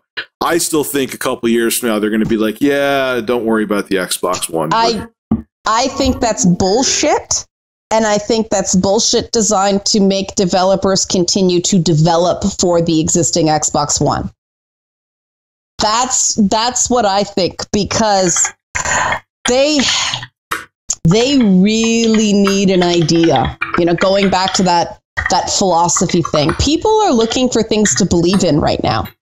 And I think what Sony understood is that Sony created its first party IPs around transferable heroes. So people would play Kratos in Hot Shots Golf because people love Kratos, right? Yeah, he's like the R-rated, or maybe even worse than R-rated, NC-17 rated version of Mario. Yeah, there you go, and that's welcome to PlayStation. Like you said, it's kind of characters like Mario in that you immediately recognize them, but you can picture them in a bar drinking whiskey and possibly even smoking a cigar. Xbox doesn't have that. The closest they have is like Master Chief and Marcus Phoenix, but it's not the same. See, that's why I think Gears is the franchise with Microsoft now, because you can see Marcus and crew in a bar. They are relatable. They are human in that way. You can't see Master Chief in a bar because we don't know what he looks like. Master Chief was supposed to be, that's the suit. He was like the Doom Marine, right? He's a copy of the Doom Marine, and they tried to graft all this backstory onto him, and I really don't fucking care. The Arbiter, I can see sitting in a bar. But they backgrounded the Arbiter so badly, and I think that was a mistake. So Xbox needs not just a trailer. They need a deep dive into some new IPs that people can get really, really excited about, because they kind of blew their first party last year. They didn't deliver. No, they didn't. Not at all. There were some good ideas that they just didn't. Even Gears 4, it was fun, but it didn't have the spark of previous Gears games, and that was, the writing was too safe. They were too interested in being artistes and not. They never appreciated the sort of ground level, don't talk down to your audience quality that Gears 1 through 3 had. And again, they're trying to make them seem like war movies. No, the thing that was great about the original Gears games is they talked the way people talk while they're playing that kind of game, right? And I really thought that was one of the genius things about those games. They were having fun. Those characters are having fun. They were self-aware. And so I'm trying to think of an Xbox franchise that, other than Fable, which I don't think there's kind of dead now. There's something. I know there's something, but it's nothing big. I'm trying to think of they kind of killed them all. I mean, Crimson Skies would be an amazing thing to bring back now, just because of Wonder Woman and that whole World War I feeling. But I'm like, what else did they really have? Well, I don't know, but here's something exciting from Nintendo. And what is this? We've been hearing rumors about something for a while, which I'll mention in a second. There was a Twitter from a guy named Daniel Tack, and he said, E3 Nintendo Direct begins. You see the Pokemon Company logo, screen goes black, and then you see this. You see From Software, their logo come up. Now, I don't know if that means they're doing something with Pokemon. From Software Pokemon? I just love that. I love the idea. Dark Souls Pokemon. Or it could be that, they don't have anything related with Pokemon, and they actually are, because there's been rumors about it for a long time that they are bringing all 3 of the Dark Souls games over to the Switch. Which, even if they didn't sell well, why I'm excited about this and lost my shit when I saw this, is if they could get those games to run on the Switch, it kind of says to other developers, okay, you may have to have it run at 720p as opposed to 1080p. The draw distance may have to be scaled back a little bit, but the games will run on the system. So then most people don't give a shit. They just want to play the game. That is true too. Yeah. You know, where if people are like, okay, because people, people care, I would say. But if you could say to someone, because think about it, this is where the Switch has the upper hand. A game like I said this in the video before, Mr. Shifty. Okay, that's that game. That it's like a top-down action platform. It's actually a really good game. I recommend it. You could get it on Steam. You could get, I believe, on Xbox One and PS4. I got it on Steam because it was easier to want to record some footage for it. But you could also get it on the Switch. If I had to pick a version, and then they fixed some of the frame rate issues, it runs pretty smooth now. If I had to pick a version, I would get it for the Switch. Why would I get it for the Switch? Because you could play it on the go. That's right. And you could play it at home as a console experience. So think about it this way. People may say, I'm telling you, this is what's going to end up in the long term. I think being the biggest selling point of the Switch, besides Nintendo's amazing first-party IPs, people might be like, okay, Dark Souls 4, they're probably not going to make one. Well, they always say they're not going to make one, and then they do. Yeah. Well, let's just say there is a Dark Souls 4 in the future. Yeah. Okay, it's on the Switch. It's not running at 1440p. It's running at 720p, or maybe they get it up to 900p, and it's running on 1080p on PS4 and Pro and Scorpio and all that. But I could take it with me on the go, too, and then I could play it at home. Yeah, it may not look as good, but they got it to run, and I have more options of where I could play it. I'm going to get it for the Switch, even though it may not have the same level of eye candy.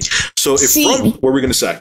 I'm just going to agree with you, and I'm going to add to it. You're totally right. And that's what I was going to say, is the people that want those draw distances and the 1080p, they already have that. On PCs anyway, yes. That's right. So nobody is going to buy a game for the Switch based on those specifications. The thing that makes me excited about the Switch is the exactly what you said, the portability of more robust experiences. That is its selling point, and I think it's a good one. I mean, the hallelujah moment for me on the Switch was when I was sitting there getting my hair done, bored out of my fucking skull, going, I wish I could play Zelda right now. I now understand the Switch. There you go. Right? It's when you need those 3-hour experiences, not the 20-minute experience. Like, where's the game that I have to look at my list right now? And that's actually why you heard me typing before, guys, when Leanna was talking. It wasn't that I was being a dick. I was trying to find that From Software thing, and I was like, where do I have it? And I forgot that I actually had it on my Twitter feed. But what was the Payback, I believe, is coming to the Switch. Yes. Well, the one I'm super...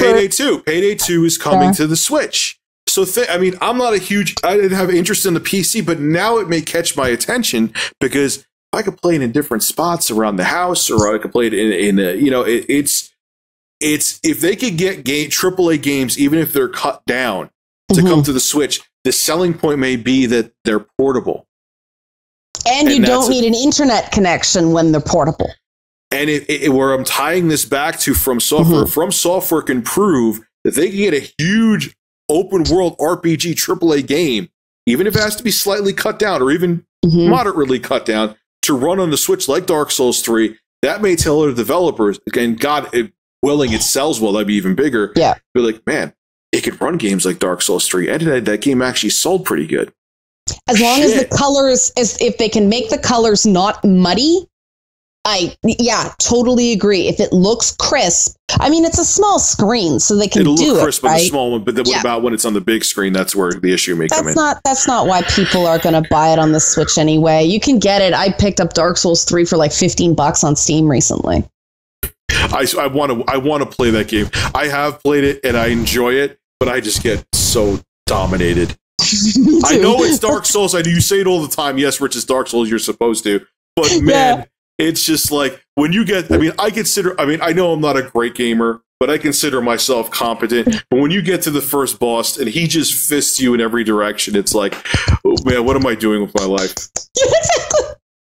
It's Ninja Gaiden all over again. And it's so badass. It's so, I know I keep on using the word delicious now, but it's like, to me, it's my spiritual successor to Castlevania. I know I've talked about this before, and you have that beautiful music has a beautiful music that starts playing. You get to that first boss, like probably only like 5 minutes into Dark Souls 3, and I did beat him like after a few tries. But when I got to it, on like the first like 4 times I'm dying, I'm like, I'm dying this much at the first boss. Yeah. What the hell else am I in store for if this game's killing me now? I gotta so be in the mood for those games, because when things are rough, like when I'm really struggling with real life problems, I don't want to play Dark Souls. That's what I play Doom. Yeah, but you know what? This is gonna sound stupid. You know what game I'm really, really looking forward to from Nintendo? And I know it's kind of stupid, but I am ridiculously stoked.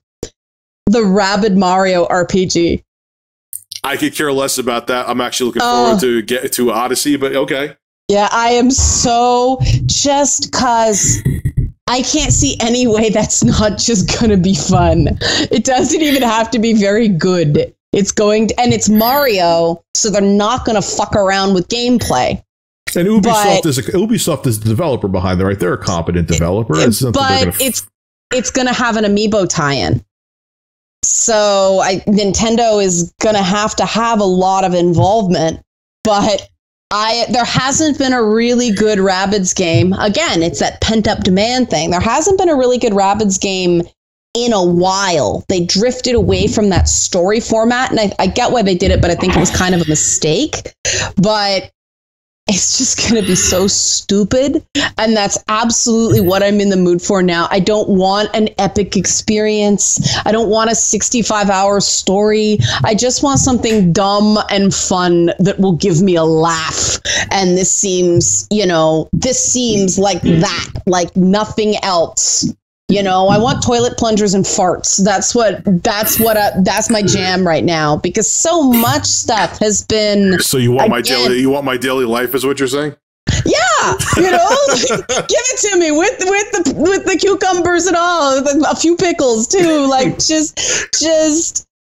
You want a mindless, fun game that isn't heavy, that like weighs on you. Yes, I don't want to have to think about it too hard. I don't want to worry about themes. I don't want to worry about like, what does this say about the human condition? I don't fucking care. Watch Schindler's fucking List if you want that. This is the problem. Like, everything wants to be Schindler's List in gaming. No one should want that in video games. Well, I almost think that. Man, we're going off topic, but it's a good topic, so who cares? I almost think that because the games want to be taken seriously, because they're still considered like the nerd creeper entertainment, that they do that to try to prove to the rest of the entertainment industry, look, we can do it too. We don't want you to do it too. If I want to watch a serious fucking movie, I don't want to play a video game to get that. I'll watch the movie. That's right. It's a different experience. Don't get me wrong, something like The Last of Us, I loved that game, but even that game had little bits of humor in it. There were tonal shifts, and we were just talking about how much we love Dark Souls. I can be in the mood for that, but everything has gotten so slow-mo, booming music and feels that it's time for somebody to kind of come up the middle with something just butt stupid. Which sometimes I want the feels. I would love for them to make a reboot Fear with a good writer behind it, and like just make it powerful, because I think there's a lot of potential to Alma and the story that they just went too cheese with. I agree with you. I think it was a really missed opportunity. They missed the boat, and then Fear 3 was just Call of Duty with slow-mo, Yeah. But there's just some times when I want to play. Like, that's why I'm actually enjoying, and I know people are going to say, the price, it's a ripoff, but Ultra Street Fighter 2, The Final Warriors for the Switch, I like that I could just get there and play it, and it's just to my eyes, it's just a remastered version of Street Fighter 2. It's colorful, it's fun, it's solid. The online actually is pretty good on it, and that's all I want. And I overpaid for it. Yeah, I probably got ripped off. They should have charged $19.99 and had it been a downloadable title, but I enjoyed the hell out of it, man. And sometimes you just want that. Everything needs to stop being so heavy and serious. Did I lose you there? Liana? Uh-oh. Uh-oh. Oh, you're back. Okay, good. Yeah. Okay, that'll be an edit. That's okay. You're running at 2 frames per second. Video for I saw like I'm talking to you. You actually look smooth and perfect too. And like I'm talking to Liana.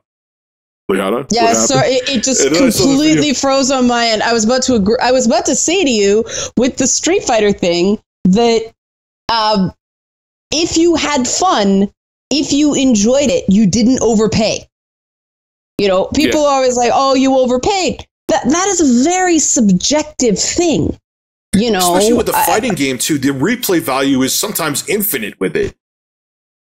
And it's the opposite of what I've said with well, no, it's the exact same thing as the Left 4 Dead games. You know, different people are going to get a different amount of value from those games. I got very Left 4 Dead, yeah. See, I got very little value of those games, but other people played it for hours and hours and hours. It felt like an incomplete experience for me. Other people disagree. That's fine. Not every game needs to be for everyone. You know, it's impossible. Yeah, you can't please everyone. It's the same thing. Yeah. I didn't play with the right people in Left 4 Dead. That's what it came down to, is the people that I played with didn't play the game the same way I play, and so I didn't enjoy it the same way. And that's the game. You know, the game doesn't come with 3 friends in a box, right? So, you know, it is what it is. What was the other game that was kind of like that? I forget. It was like a heist game. I want to say Hotline Miami, but that wasn't it. But there are games like that, and that's perfectly fine. It's the way people kind of criticize the Hitman franchise for not being, you know, a charismatic, quippy lead. They're not intended to be that. You know, they are. I quite enjoy the Hitman games for what they are. But again, I have to be in the mood for it because he's amoral. He's not immoral. He's amoral. He he's makes like you cringe. He makes you cringe. Yeah. But I find that so fascinating. You know, I find it's one of the best commentaries on video game violence. And I would prefer for game companies, and I don't expect it to see it this year, I could be pleasantly surprised, but I would love for their things to be, yeah, this is the game. This is what it is. This is the type of consumer we think will be interested in it. You don't like it? That's fine. Here's another game. You know, but they're trying to appeal to everybody with every goddamn game. That's right. And I mean, some publishers are much more guilty of that, EA, than others. You know, I think Nintendo and PlayStation are very much, if you don't like our stuff, that's fine. Lots of people do. Whereas, yeah, the third party more than the console, the sort of console game maker hybrid things are much more, this game is for everybody. There's no such thing. And when they try to do that, like, I don't know about you, I just feel so pandered to when they show the mom and dad and the 2 kids on the couch, and then they cut away to the 2 mixed race teenagers, and then they cut to, you know, the Asian girl. I just feel like if your clip reel of the game doesn't speak to me, you're not going to convince me that I'm going to like it because you showed someone like me playing it. Yeah, it's about the gameplay. I don't care if my main character is a different gender than me, a different race than me, a different nationality in terms they come from a different part of the world that I can't relate to. If I just enjoy the game, I'm cool. I don't care. Every time they show woman having fun with game in a sales reel, I tune out to an extent. And I expect there's going to be a ton of that still. Oh, especially with they're trying to appease all the stupid ass SJWs. Oh my God. It's going to be like cancerous this year. I agree with you. I agree with you. It's going to be, I wouldn't even say that metaphor, because it's more like the like it's self-asphyxiation. They're just choking the life out of the reason people come to games, which is to get out of your body, to get out of what it means to be, you know, middle class white dude or a black woman or anything like that. The great thing about games is you actually get to, by proxy, experience the world in another body if you choose. You're basically saying what I was about to say without directly saying it. As a guy, I'm going to say this. If they had 10 games at E3 this year, which could totally justify because it's just the proper way the plot should go and it naturally fits, that I'm going to play as a 17-year-old black girl, I don't care. That's fine if that's the way the story should go. That's what they don't want. They try to shoehorn all the different races in, all the different genders in. They're trying to appease LGBTQ. They're trying to appease every race. And so what it does sometimes is it takes away from the story because they're trying to put too many different chefs in one pot, or whatever the hell that saying is. I think I screwed it up, but that's okay. You get the point. Yeah, it's just a coat of paint as well. Sometimes they try to go further, but sometimes when they try to go further, I feel like it almost stifles it. That's why I'm saying if there was 10 games this year where the story was fantastic and having a 17-year-old black girl as the main character was the right choice, I don't care. I wouldn't say mum about it. Okay, that's perfect. That's fine. But there's people out there. Oh, why couldn't she be Asian? Why couldn't she be Hispanic? Why couldn't she be white? Why couldn't she be this? Why does she have to be a girl? It's just play the game. If it works and the game is good, why are you trying to put all this other shit that doesn't need to be there? Before you've even played it, because there might be a reason. I mean, Horizon Zero Dawn was the classic example of they made a character not seem to make sense in that world. And then it turned out there was a very damn good reason for it, right? They didn't just suddenly, like they did in Uncharted 4, oh, we're going to make a white character black, but the voice actress is still white and all the motion capture was still a white person. You can't fucking do that and have it seem authentic. Because then you get into all these arguments of what it means and you're taking away from what's actually on the screen. And what was actually on the screen didn't quite work either. I just, the thing in terms of the whole female playable character thing at E3, if they don't sound like an adapted Disney princess, I'm in. If we actually get to hear a different character voice coming out of a female character's mouth, I will be thrilled. They can't all be, what's her name, Laura Bailey? Yeah, they have like one voice actor and actress that they use for every goddamn game. Like they have like Troy Baker like taking over roles for women. Like they're just like, we need a voice actress. Oh, the actress, if Laura Bailey isn't available yet, give Troy Baker then. Yeah, like, just kick him in the nuts. Yeah, as good as he is, he's in too much doing the same type of character. Yes, and you end up being like, oh, here's Troy Baker again. And it's no shot at Troy Baker. I know he's a talented guy, but when you use the same actor, like imagine like all of Hollywood, every single lead role of a male is all done by Brad Pitt. I like Brad Pitt. I think he's a dope actor, but it's like, all right, for Brad Pitt again? You know what I mean? It's not just that, though. It's Brad Pitt the way he was in Mr. and Mrs. Smith. Like, Joel from The Last of Us and Booker DeWitt are very similar characters. Yes. They're bitter, grizzled veterans who don't give a shit, right? But secretly do, but don't. And they have to protect this little wide-eyed girl who is the real heart and soul of the game. It's a typecast. And that's frustrating because he is a good voice actor, but then he's Pagan Min, and I'm not seeing Pagan Min. I'm seeing Troy Baker. Let me tell you something that I got a confession about Pagan Min. I thought he did that brilliantly to the point I didn't even know it was him until like a year later. Really? The minute I heard him, I knew it was Troy Baker. I see in my. And this is just me because I saw the character and immediately I start going, oh man, this will be so good. I got really into the Far Cry games. And that character in my head sounded more like George Takei, which is very close and not close at all.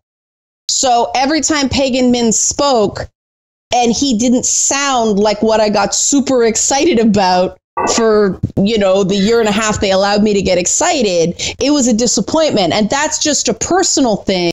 That's the danger of marketing through teasers. You know what I'm saying? Yeah. Like when you allow me to play in the sandbox that is my own mind, and then you don't meet that because marketing's all about setting expectations. I talk about this all the time. When you release that image and you see the villain, the main villain, and you fill in the blanks, there's risk to that, because then people start setting their own expectations because you didn't give them enough. And that is my big complaint with game marketing in general. Image, yeah.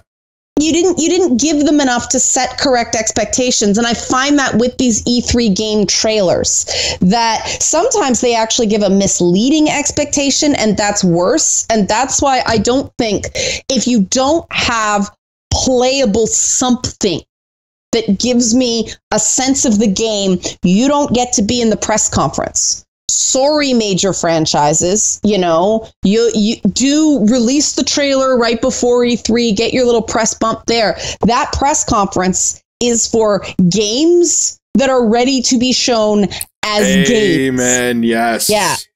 No stupid ass trailers that have no gameplay, where you're interviewing people and you're showing some cutscenes or maybe some really preconceived gameplay that may not even be the way the game is. If you don't have a game, some part of the game ready to be played on the floor, get out. Yep. Get out. Because that's just not respecting your consumer base. Otherwise, you are wasting my time. A movie tells me nothing. I agree. Like, none. Even if it's actually this is one of the reasons I respect the Gears franchise. That is always actual gameplay. It is not pre-recorded stuff. They are not fake reacting. You don't see the other two players on stage because they're backstage playing the other two characters. But that is live gameplay. And that franchise suffers because so many other companies fake their gameplay that Epic Games always has to be out there, or the Coalition now, has to always be out there now going, no, that's real gameplay. They were playing in the back. Like, you hear the Coalition guys just pissed as hell that people just assume it's fake because so many other people, and you can see the fake reacting. Yeah. Especially when you're there. The scripted shock. Yes.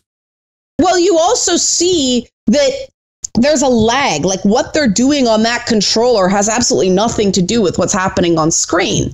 And that's the moment where don't insult my intelligence. Like, holy crap. If you want to say this is pre-rendered gameplay, it was captioned live, I'm going to talk you through it. That is much more honest than pretending to play. And I would actually... I would actually give them credit if they said, pre-recorded game footage captured on and then the date. You're being honest with me. And I almost feel like they're treating their audience like they're still like a bunch of 11 and 12-year-olds from 1993 when they do that. Yeah, like with the cheesy ads back then. Like, whoa, no, dude, we know you're not really playing. Stop. They're treating the audience. That's what they actually do think about their audience. There's still this idea that games are for douchebag teenagers, instead of actually looking at the statistics of who is actually the largest portion of the market. They're discerning consumers. And, the median age for gamers is 35. And more Sound and Fury is not going to really, because you have that whole, this looks so, wait, you go up and then you're like, no, wait. Can't get excited. They screwed me the last 4 times. Yeah. Right? And it's just bad for business. So, I mean, I don't know, because I know for me it's going to be really interesting watching it all here instead of being down there, but I really do feel like this was the right year to miss, because I wouldn't have been able to spend on a solid week in Los Angeles. That's what you can never make your money back on that. They expect, no matter how many videos you made. Yeah, there's no way, no matter how much writing, no matter how many contacts I made, because contacts at E3 are not worth the paper they're literally printed on. You get somebody's information and you contact them and they never follow up because they've talked to 3,000 people. that, that's probably low, probably at a zero. They've talked to 30,000 people that week. So it's just, I hate talking about relevance because it sounds so social justice-y douchey, but in terms of a trade show, what is E3 actually accomplishing now? There is no head-to-head competition, right? It's accomplishing nothing too, because it's just everything. There was a time where E3, everything was bottled up and you didn't know about surprises until E3. Now it's like, all right, I went in knowing like 90% of what the fuck is going on. So now it's just like you're watching it basically more so because what we do now, we kind of have to. Well, the little known fact as well is E3 has a critics week leading up to E3. And that's how the big sites have such robust content ready to go, like boom, day one. It's not an equal playing field by any measure. No, the big dogs like IGN, don't mean the young guys, sorry, IGN and GameSpot, they have a one-up on content that you ain't getting anywhere else. They're in there getting hands-ons that aren't available on the floor the week before. That's bullshit. Like, you are just sucking people dry of their money. And what the people that really should be benefiting are those smaller games. I am going to watch the Devolver Digital press conference because that's going to be badass, yeah. And they always put on a really good show. They have this like little street carnival kind of set up across the street, and they wanted to let the public in this year, but they couldn't get the permits. I was bummed about that because they have like pulled pork and barbecue and like it's a really good time. But man, did I have fun with the stuff I played. Not only with their E3 demos, but throughout the year, I felt that kind of spark of creativity in that company. I love Devolver Digital games. I love them. Yeah. I mean, Shadow Warriors is a great franchise. That's another one. It's good, stupid fun. Right? That's why I'm actually looking for, you kind of gave a segue perfectly, but I would want to mention this. That's why I'm kind of looking forward to a lot of the announcements for the Switch. I mean, I want to see Dark Souls 3 because it'll show hardware capability-wise what the system might be capable of doing. But I think we're going to get a lot of games that are catered towards adults, but they're not going to be those heavy-handed, multi-million-dollar, super high-budget games. They're going to be games you could pick up, play. They're not casual, but they're not super intense. And you could just have fun, and you could just put your brain to the side instead of having to sit there and play Schindler's List for the Xbox One. That's why I'm excited for the Switch announcements. I mean, games like ARMS are just so weird. Have you tried that one yet? I haven't tried it yet, but everyone who's tried it says they liked it a lot. And it's funny because when I first saw it, when they had that Switch press conference in January, I was like, oh God, Nintendo, you're doing it again. But everyone's like, no, Rich. Yes, it's motion control, which if motion control is done right, I don't have an issue with it. It's good motion control. It's fun.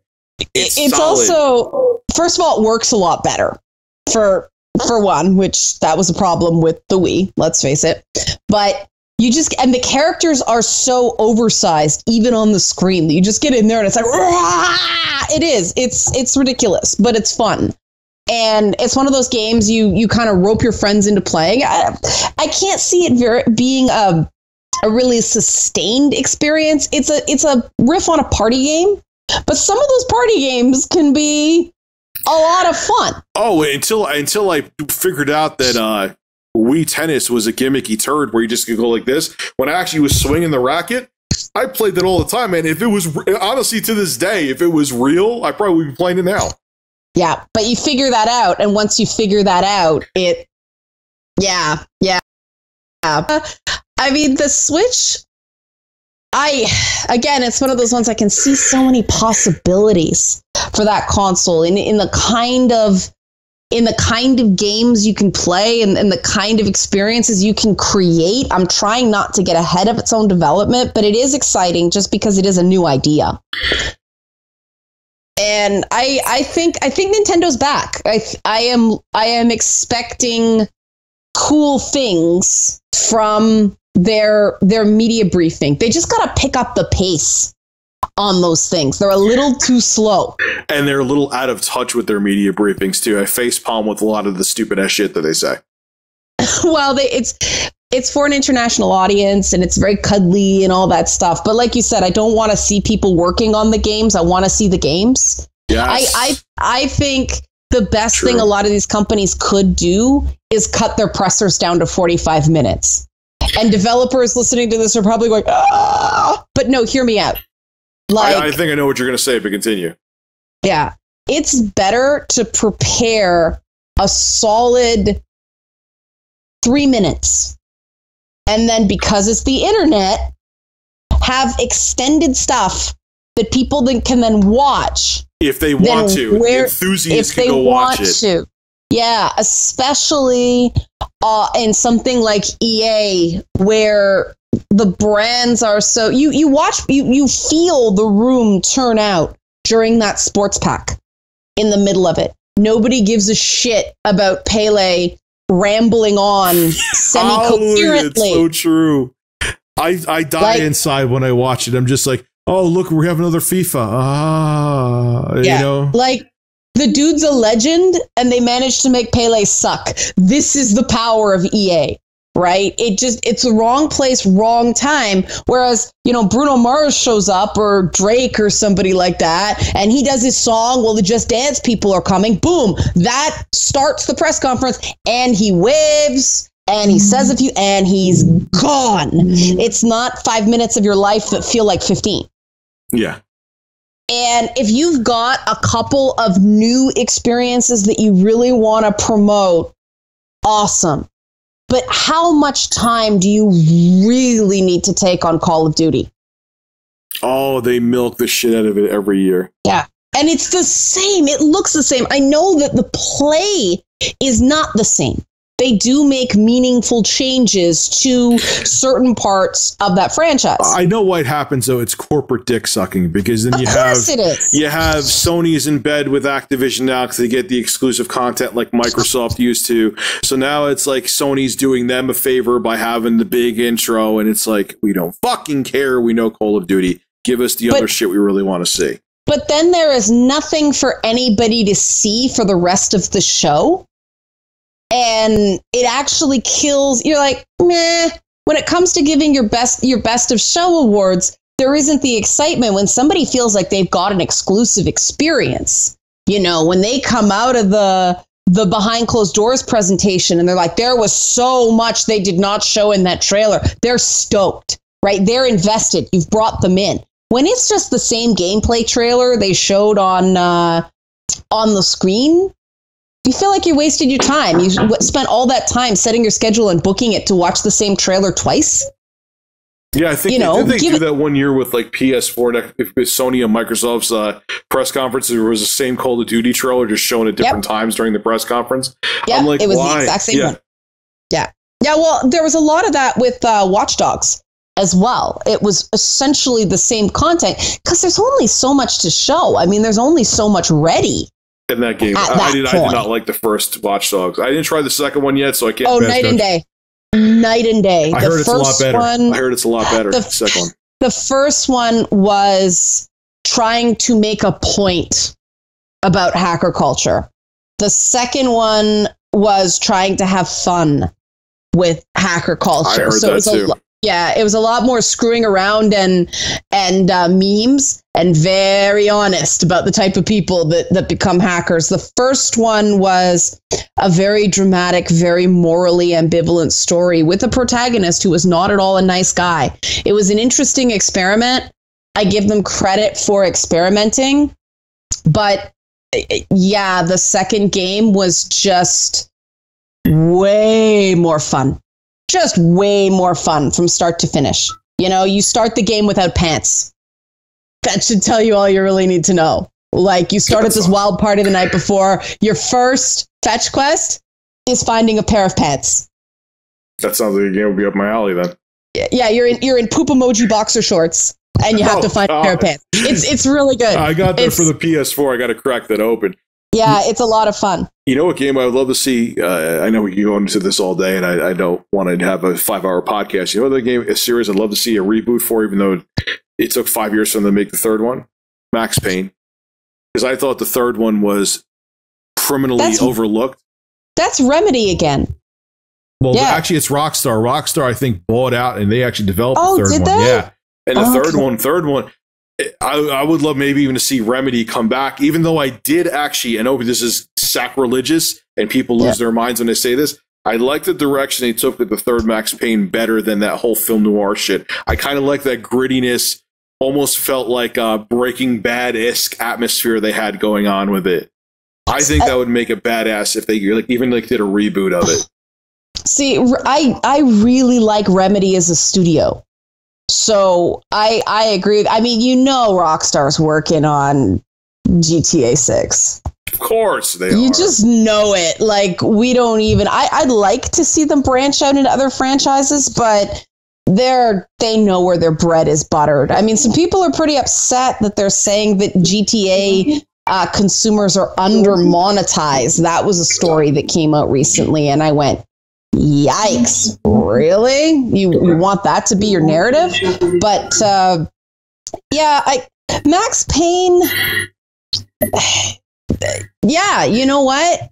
That coming back with sort of all the HBO AMC type stuff that's out there right now, it could be time for a refresh on that. I just loved the combat of the third one too. It was so visceral and gritty, and I mean, I love the whole thing they did with Max Payne 1 and 2 too. Don't get me wrong, but it was just, there was something heavy. That was one of the games where, the plot got kind of silly a little bit, but there were points where it was just like it just worked what they added. That I keep on using the same word, and I'm trying to think of it, but it was just gritty, and I liked it. I liked what they did with it. I mean, that's how I felt about moments in Kane and Lynch 2 as well. The fact that the camera got in real close and there was just a style of that game. And I know that franchise has a big stink on it because of Gertzman Gate. Yeah. That second game, there was something about it, and that was before this. The series had potential. It did. Well, I don't remember who's who, but the one guy in that game, he was basically Trevor from GTA 5 before Trevor. GTA 5. I don't know the name, but I know who you're talking about. Though, I don't remember if it was Kane or Lynch. There was the one. They're basically the sons from Myst. They're Sirius and Akanar from Myst. One's very, very upright and kind of buttoned down, and the other's all freaking crazy. But he was the first kind of character like that who they showed. He went off his meds and went freaking nuts, and you almost felt sorry for the guy the whole time because he really wasn't in control of what he was doing. There was a vulnerability to him that came through in some of the level builds they did, because it's one of those games where you usually start off scrambling for weapons and ammo. And because, I mean, he gets tortured real bad and he has to like run around all naked and bloody. And so you take more damage in that parts too. It was cool. It was far from a perfect game. It was flawed, but it did some really interesting things. And that's the Square Enix I like, as opposed to the one we usually get. That game series to me had the Castlevania 64 effect, where yes, it was a mess, the Kane and Lynch games, but you saw the potential, and if the developer continued working on it, they could have brought something special out of it. That's how I feel about Castlevania 64. Okay. Yeah. Yeah, I agree with you. But I mean, I don't mind that, because those are the ones that people kind of, and the problem is everything's decided by data mining now, right? Well, people like this, people didn't like this. What data mining can't tell you is why people liked something or didn't like something. And you mentioned that before. Yes, it's true. Yeah. Yeah. And so I think that you do still need creatives coming in and doing some interesting things. I wouldn't be surprised if Sony doesn't have a surprise, because Sony's got to know, like, look, everybody's expecting us to play it safe because we're the leaders now. This is precisely why we shouldn't play it safe. So if anybody's got a surprise in store, I think it's going to be them. I think they probably got a few new IPs because they know that's what gets people excited. That new game that drops Days Gone. Who thought anybody would get excited about another Rednecks versus Zombie game? I sure didn't. But that was one where they actually showed live gameplay behind closed doors. And the minute the guy, because it's all very environmental, at least it was, we'll see what it is this year. But the minute a guy chased those zombie hordes around this like lumber yard and used a buzzsaw on the wall to just like right into a zombie's head, I'm like, that is such a neat variant on the point and shoot, mow down the hordes, using that environment. I'm really curious about that. And how else do you do that but zombies, right? Like, how do you get that many things to shoot in a game at once so that you have to use area of effect attacks and environmental attacks to conserve ammo, even though you've got like 600 bullets, it's still an ammo hoarder? I'm stoked. Like, I'm excited for that. You know what else Sony may do? Even if the price of the Scorpio isn't $399, just to really stick it to Microsoft, they'll still drop the price of the Pro to $349. And they'll be like, oh, okay, cool. You're coming out with this $600 super powerful system. Yeah, our Pro doesn't really compete with it, but you could get it for $250 less, and we have a hell of a library, and third parties are still going to support it. Man, that would put a dig to Microsoft, man. That would be super smart, and they can do it. Yeah, they can, because the hardware's been out for almost a year now, and it's not really doing anything super duper. But their supply chain is stuff that they could get those efficiencies as well. Yeah. Yeah, that'd be. I can see how that could happen because they did that to them last year too, right? And announce it after you show a God of War trailer with more gameplay. I am so looking forward to that game. Because you know that game is going to be holy shit amazing. And then you're like, hey, you want the best experience of God of War? Because it's not 4, it's a reboot. Yeah. We have the PS4 Pro now for $349.99. Yeah, I'd buy it. Yeah. I'd buy it. I love that friend. And see, there's a thing where they changed it, but they changed it in a way that I'm still excited for it. Because they actually solved the major problem of the last game is there's no gods left to kill. So, new god pantheon to slaughter his way through. A lot of people had beef with that in God of War 3. I thought it was so much fun, man. When you're going after these gods and just pouncing on them, man.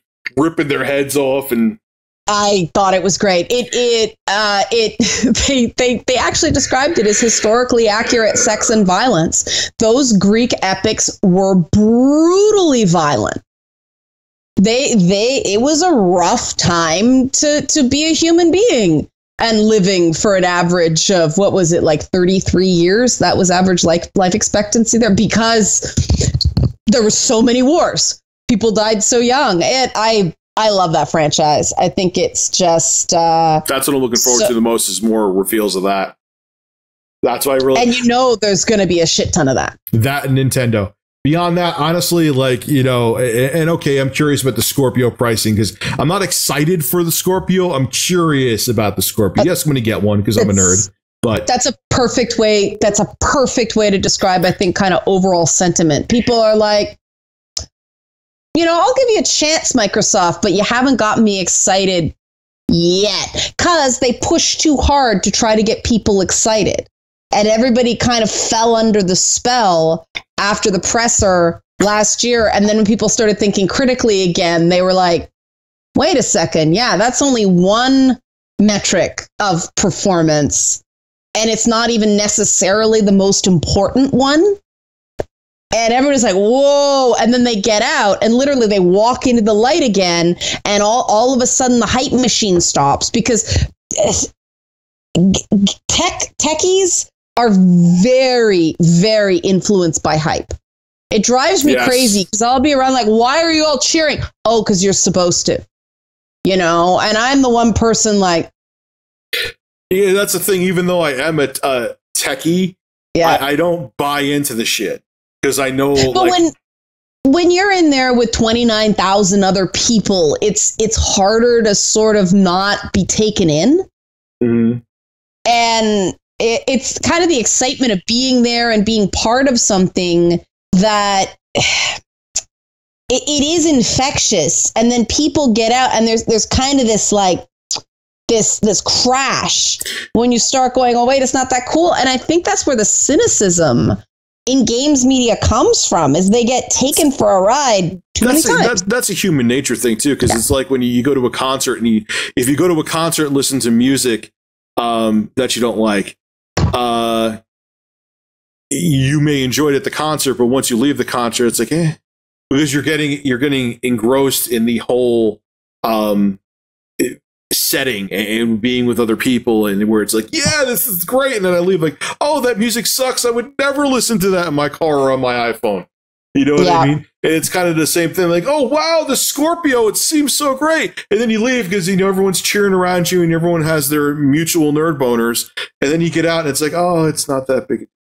Yeah, that's the same reason I don't like it when developers drive demos. You go in there and watch it, but the developer's driving it. That's not what I'm here to report on. Anybody can watch that online. You're wasting my time. Don't bring me in here unless I can go back and report to my viewers what it actually feels like to play it. That's the only rule I have in this this chain, right? I have to be able to do something that the people at home can't, to make my coverage worthwhile to them. And that's what drives me crazy about this whole hype train. The press is essentially useless. Because they're not being journalistic. They're buying into the hype like everyone else. Because there's nothing to report. Yeah. There's very little to report that people can't get at home. And that's not...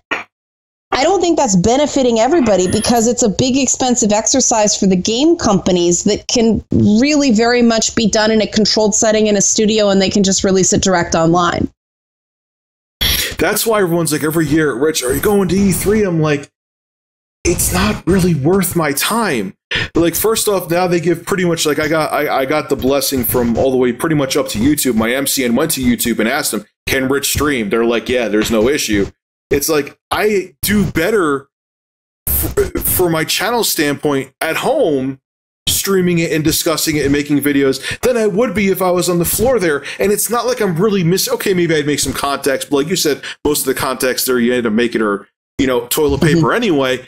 I'm better off being at home, not dealing with trying to upload videos from a crappy hotel connection and doing all the other stuff. Yeah, or on a Wi-Fi connection that everybody's using, so it's shit. Yes. So you have like 2 megabits per second up and download, and your one video that you're hoping you get out super fast, it ain't happening. Last year, I spent $150 on data.